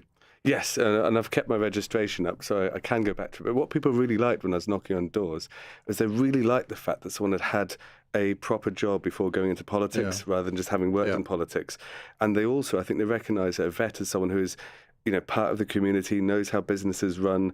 I've got a big involvement in agriculture as well, and bringing that kind of expertise into Parliament is really helpful. And especially when it comes to health, public health, antibiotic use, that kind of stuff, you can add a really useful perspective to the parliamentary discussions. We are talking about the future regulation of the veterinary. I was going to say industry. Is that the wrong word? Sector. Let's say sector, shall we? That's more politically correct. Right, Louise is in Rhondda Valley in South Wales. Hello, Louise. Good evening. Hello. Good evening to both of you. I'd just like to thank you for doing the phoning, because I've been a pet owner for probably over 30 years now, going on 35 years. And I've got a theory. I'm happy to be debunked. But I remember when I had my first cat as a young adult, pet care was affordable. Of course, it was a long time ago, but it was affordable. And then I was offered health insurance via the vet for the cat, and it was £4 a month. And I thought, oh, yeah, that's a good idea. Why not? Just in case there's ever an emergency. And it seems to me that with the introduction of pet insurance, I can sort of almost see a correlated rise with that and prices going up, and services that are now available at vets that probably wouldn't have been available. I remember not long after I got her insured, all of a sudden I was being asked if I'd like to get her teeth cleaned, and all these different services started to become available.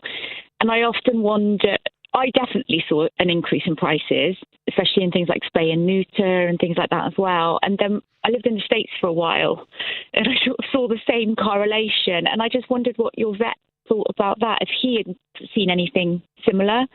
Well, funnily enough, we've got a text along similar lines from Francisco who says they should regulate pet insurance too. My pet insurance for 2 dogs went from £29 a month in 2024 to £58 last year, and now £89. All that without ever having used it. Danny. Yeah, that's it's a good observation, Louise. It's slightly more complicated than that. Firstly, it is illegal for a vet to charge different prices for an insured dog compared to a non-insured dog, and you get struck off for that. So insured cases are not being charged more than uninsured cases. But it does often mean, because when you've been paying your insurance, that's why you pay it, when you go into a vet and they're not sure what's wrong with it, they know that the whole point of you paying insurance is that you can afford all the tests to make sure they get the most accurate diagnosis.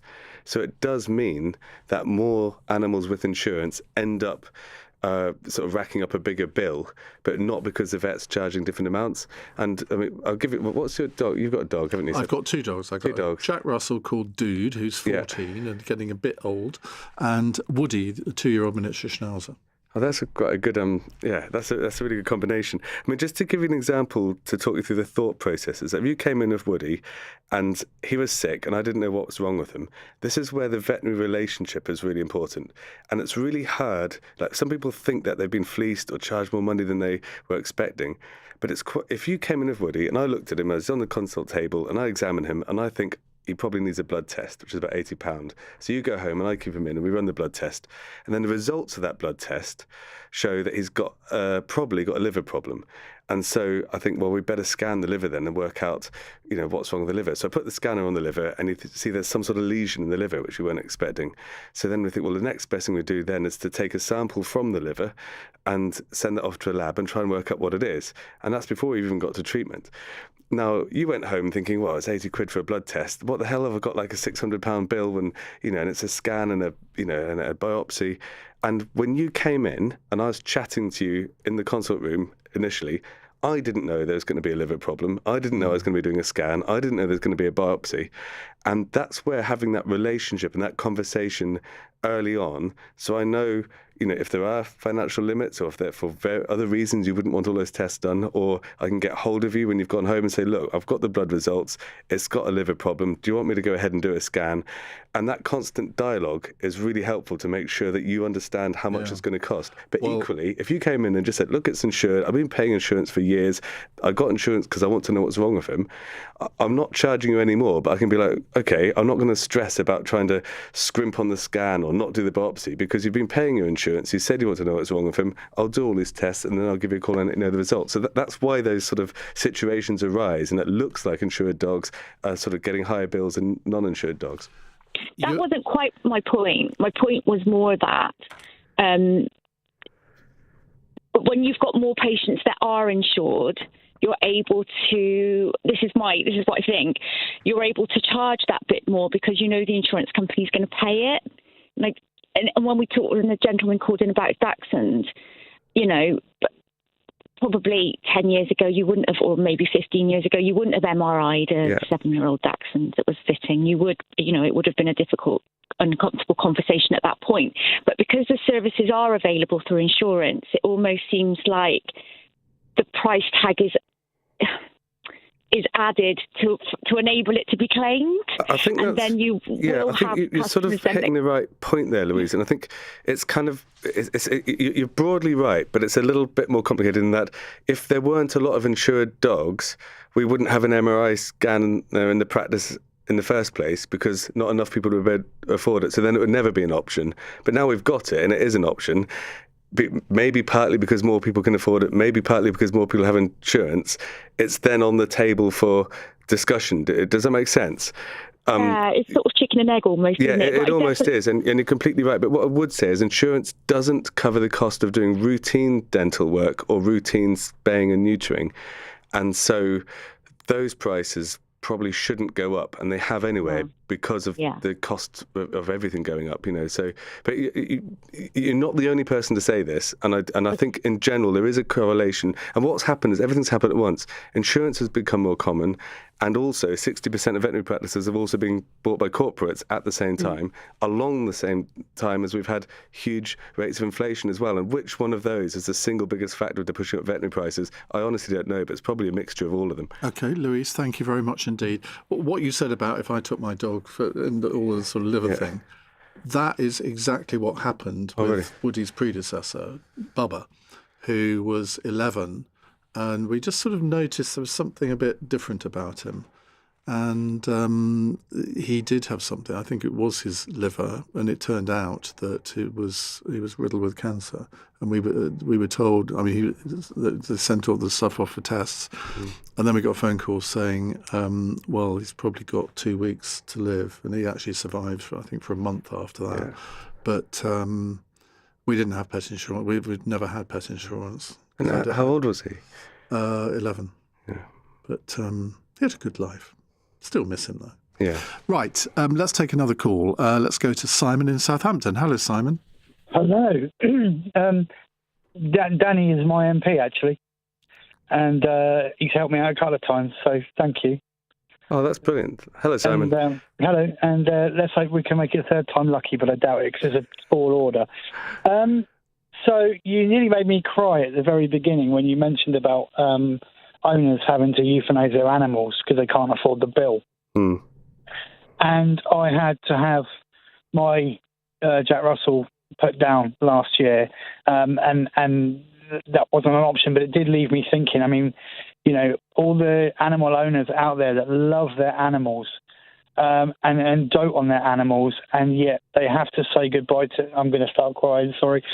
They have to say goodbye. I'll probably join you, Simon, so don't worry about it. They have to say goodbye before it's time because they can't afford the treatment. And I pray to God I'm never going to be in that situation. I've got animals myself. But it left me thinking there must be something that the government can look at. Or what I'm trying to say is, right, there's a hospital, as Danny will know, there's a hospital in Southampton, which is PDSA, where you can go if you are on benefits and things and have your treatment. I'm not sure if you have to pay anything, but that wouldn't qualify for me because I'm like a couple of roads out of their catchment area. So as somebody that, and I'm talking about a hypothetical now, as somebody that would be on maybe benefits, I wouldn't be able to get my dog cared for like the person down the road can because I'm not in that area. And I just think all of this is just so upsetting and so disgusting. Why can't we have some kind of pet NHS whereby you could volunteer? And the thing is, you could say nobody would pay for it.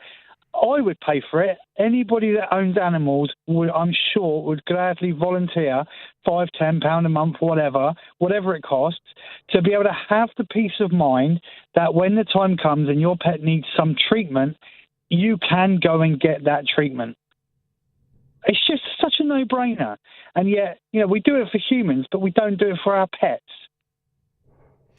Well, that's an interesting one. I mean, goodness only knows what that would cost. I mean, are you suggesting it?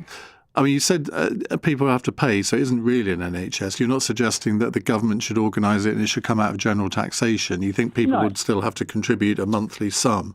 Yeah, it'd be voluntary, right? Because, I don't want to start all the right-wingers off going, I ain't paying for your dog, blah, blah, blah, blah, blah, right? But what I'm saying... You see, I would pay for your dog. I'm that kind of person. Yeah, but the thing is, Ian, right, you're a dog lover, you're an animal lover, I am, right? If you have a pet, you obviously are a certain type of person. And if you valued people, and like I said to you, at the beginning of this call, I nearly cried. At the beginning of the show, I nearly cried, because I instantly put myself into the position of somebody that would be standing there while the vet is saying to me, look, I did the same. Treat them for £100, but I'm afraid it's not an option for you, mate, because you're poor. Yeah, you've also hit on a really good point. Is the benefits of pet ownership to society that are hard to measure. So, for example, the number of people who end up not on a mental health waiting list because they've got a pet. The number of old people who end up not going to hospitals, they stay fit, they stay healthy because every day they have a routine, they have to get up, they have to walk their dog. We talk about social prescribing a lot, and talk about doctors. Now, one of the best things you do if you've got high blood pressure, get a dog. It'll get you out, get you walking, get you exercising, give you a social life, you meet other... And that is actually saving the NHS money. And it's... I think when it comes to things like PDSA, who are brilliant actually, I've done a lot of PDSA shifts over the years in some of the big cities as well. I've done them in sort of, I won't name them all, but like Liverpool and Bristol and Swansea and places like that. And the only limit to who they can care for is financial ability, so charities. And if they were better funded, they would be able to cover a larger area. Because if you're on the right type of, if you're on the right type of support and benefits, you qualify for treatment, and you only have to give a voluntary donation towards that treatment. And if they were better funded, they would better help more people. I think that's the limiting factor, and that's sort of like a NHS for animals. It's like you say, people. Your model was people who care about animals, will pay a bit of money and then they get treatment. That's sort of the PDSA. You give a bit of money to that charity, and they'll try and give treatment to people who can't afford it. Simon, I've got this feeling that Danny's going to go back to the House of Commons at 10 o'clock, find Ed Davey and say, I've got an election-winning idea for you from NHS for animals, Simon in Southampton. Well, stranger things have happened. Given how strapped for cash the NHS is at the moment, I'm sure they're going to love the thought they're going to have to care for animals as well. Simon, thank you very much indeed. Right, more calls in a moment. It's 9:47. Coming up at 10 on LBC, Henry Riley. Rachel Reeves says help is on the way with regard to energy bills for those who need it most. Plus, does anyone really want to hear the disgraced TV presenter Hugh Edwards' side of the story? Henry Riley at 10. Listen on our free Global Player app or the LBC app. Hi, I'm looking for a pair of jeans. Right. Low slung, slouchy, wide leg, bower leg, curved leg. Flared, straight or skinny? Blue? Fashion. It's hard to keep on top of. Other things, like the upcoming changes to renting, are a bit easier. If you are a landlord and you have existing tenants, You must send them a copy of the government's information sheet by the 31st of May, or risk a fine. Find out more at gov.uk/renting is changing. When it comes to retirement advice, the last thing you want is to be put in a bucket. Seen as this type of person, or that type of person.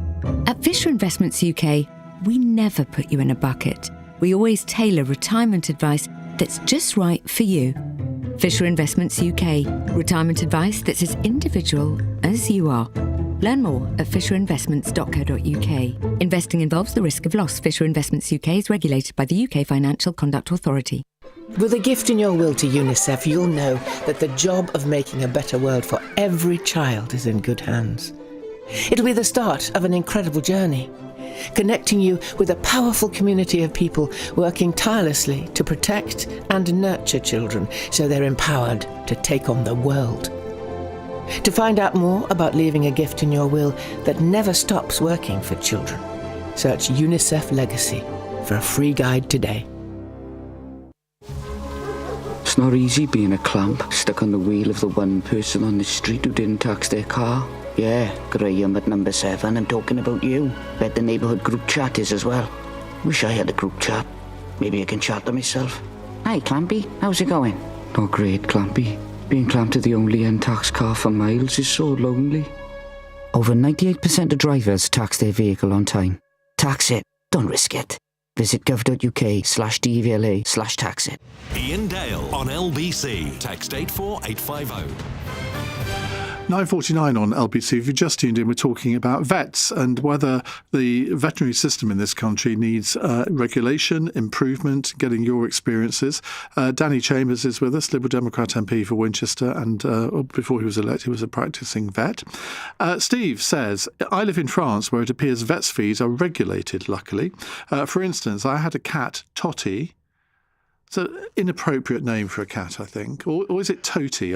Let's say it's Toti, who was trapped in a room for a month while I was in hospital. Found him a few days after discharge. He was in an animal hospital for over a week. Total cost, €400. Now, what would that cost here? I don't know. More than €400, definitely. Yeah, definitely. Right, let's go to Paul. He's a first-time call in Honiton. Paul, hi. Hi there. We've got a 12-year-old golden retriever called Woody. Would you believe it? It's catching. I have a video producer sitting about 7 yards from me who's also called Woody. And when I talk about stroking my Woody, I have to be a bit careful. Does he come when you call? I beg your pardon. Anyway, get on with it, Paul. Okay. So there's two main points. One is, whilst your insurance goes up, the amount of cover doesn't. So we were paying a pittance 30 years ago for £7,000 worth of cover. We're now paying £173 a month for that cover of £7,000. It hasn't budged, but the amount we're paying has gone up astronomically. So that's something that doesn't come out in this report at all. In fact, I was one of the people that bothered to fill in the online survey for the review. I didn't think it really got to the sort of issues that I was concerned about. Coming on from that, we're currently trying to find a referral for scans for Woody because he's not very good. He needs a CT scan. Our just told us it's going to cost £5,000 with an upfront consultation of £465. Now, if I go to the Nuffield for a CT scan, it costs me £800 and I pay £250 to see the consultant. Now, I can appreciate that perhaps the volumes are greater at the Nuffield than they may be at the vets, but the disparity in the prices just seems absolutely extraordinary as to why the thing has drifted so far from where it used to be. So, Danny, why is that? There's a few different reasons. First, I don't know all the reasons, but one immediate one that jumps to mind is if you go for a CT scan, you're told to lie still and you have your CT scan. If your dog has a CT scan, it needs a general anaesthetic to keep it still. Oh, so then, and the anaesthetics are not cheap. I'm so glad you stayed because I would never have thought of that. But you also need a specialist vet, possibly depending on what other conditions the dog has got to perform the anaesthetic. You need specialist imager to read the MRI scan, and the anaesthetic alone will be into the hundreds, if not, depending on how long the anaesthetic is and what other problems there are, plus the recovery from the anaesthetic. So that's just one. And it's also, you always look at the cost of what's just happened to your dog, understandably, but having the facilities to be able to provide an anaesthetic, all the oxygen, the gases, the ketamine, the storage drugs you have to be able to keep things like dangerous drugs and ketamine in, the fact you need someone to better sign it in and out, all that kind of stuff that you wouldn't need if you're giving a human an MRI or a CT scan. It does add quite a lot of extra cost as well. But you're right, it could be also to do with volume. I mean, you wouldn't be able to get as many dogs through because they have to do the anaesthetic beforehand. If people can just lie in, get up, get out again, that kind of thing. So I don't know all the reasons, but that's the first one that jumps to my mind. Paul, great point. Thank you very much. Mike says, I don't own a pet yet, but I'd gladly pay in £50 a month for the pet NHS. You see, this is a vote winner for you. We'll make policy up here tonight, shall we? If it's in the Lib Dem manifesto, copyright Iain Dale Show at LBC. Right, Grant is a first-time caller in Beath in West Scotland. Hello, Grant. Hi, Ian. How you doing? Good, thank you. What would you like to say? So I have he is now 7 years old. I've got a whippet who 3 years ago was diagnosed with an autoimmune disease, big long name, immune-mediated polyarthritis, IMPA is what it's known as. He was referred from my local vets to a specialist teaching animal hospital, and I have to say he got the most exceptional care. They saved his life. He got gold star treatment all the way. Ultimately, it cost over a period of 18 months, £14,000 to treat him. The diagnosis was £4,700. All the drugs that cured him were all human-grade drugs, but there was one drug in particular that they tried him on, an immunosuppressant. I cannot remember the name of it off the top of my head, but it cost £600 for 4 weeks, sort of like a month's worth of the drug. And I didn't, when I got the bill through, I should underwrite this, but I did have insurance to cover all of this. I'm paying quite a high premium now for it. I'm paying about £180 a month subsequently, years down the line. I discovered, I went and did a bit of homework. I thought, £600 for, 4 weeks worth of tablets. And then I discovered that they were charging me £5 a tablet, but if I'd had a prescription, I could have got it for under 60 pence. I think it was something like 47 pence a tablet. So I questioned this, and they said that's the price. That's what we charge, and that's it. And it wasn't a mistake. How can that be? Yeah, I mean, when animals are on expensive drugs or long-term drugs, it's really common to offer prescriptions because online pharmacies can often sell them to the purchaser or the owner cheaper than the vets can buy them in for. So it's a much cheaper way to get them. It's also one of the other things we want to talk about, the change in the Veterinary Surgeons Act. There's something. There's also the Veterinary Medicines Directorate as well, which we'd like to see some changes in, because at the moment it is a requirement that if there is a drug that has got a license for an animal, the vet has to prescribe that. So if I think your dog needs paracetamol, I have to give you the dog licensed paracetamol, which is very expensive. And I cannot tell you just to go and buy some paracetamol from the shop, which might be 60 pence. And that is, a vet would get in trouble if they just said to you, pop down to the shop, grab some paracetamol. It's essentially the same thing, but that particular brand has been licensed for dogs. And there's a load of other examples in that. And vets are not allowed to prescribe one that isn't licensed for dogs, even if it's the same drug. And that's the vet's hands being tied. And this is why I think the CMA recommendations don't go far enough. It's not all within the remit of the CMA, but until we start changing things like the Veterinary Surgeons Act, the way vets are regulated, which has a whole lot of other benefits as well, actually. So, for example, we've got very highly trained veterinary nurses. They're really good at their jobs. They go to university and get a degree, but the title veterinary nurse isn't protected because that degree was sort of invented after the Veterinary Surgeons Act came out in 1966. So anyone can call themselves a veterinary nurse and work as one.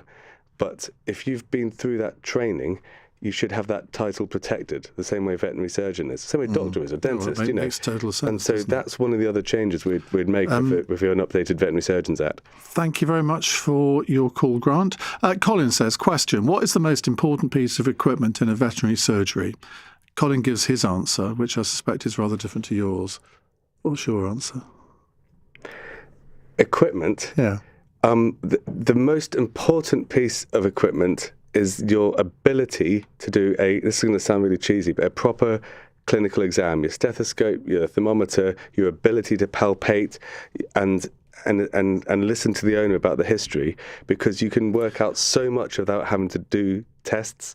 And well, Colin should be ashamed of himself because he says it's a cash register. Oh, well, I thought it was going to be something like that. If you want to be just slightly more morbid, I was going to say that the most important thing you have to be able to have is always to be able to put an animal down. And if an animal comes in and you didn't have, and it's in a dire state, they've been hit by a car, it was dying, it was sick, and you don't have the ability to euthanize it, that is probably the single most important thing. Well, that's a cheerful way to end the hour, Danny. Thank you very much for that. That's Dr. Danny Chambers, Liberal Democrat MP for Winchester. Thanks for all of your calls and messages this evening. I'll be back tomorrow from 7. Coming up at 1 on LBC, it's Richard Spur. Right now, in for Ben Kentish, here's Henry Riley. Thank you very much, Ian. Good evening. At 10 o'clock. I know that when prices rise and incomes are squeezed, people look to the government and ask, what are you doing to help? Help is on the way, but for those who need it most, when bills truly skyrocket, is it the government's responsibility to help? Person? No. You don't think he's a bad person? No, I don't think he is. I think, even good people do bad things. In an extraordinary interview, Hugh Edwards' publicist Barry Tome speaks to LBC. This as the documentary on the disgraced ex-TV presenter airs. But is anyone interested in his pathetic excuses as to why he did what he did? And you need to know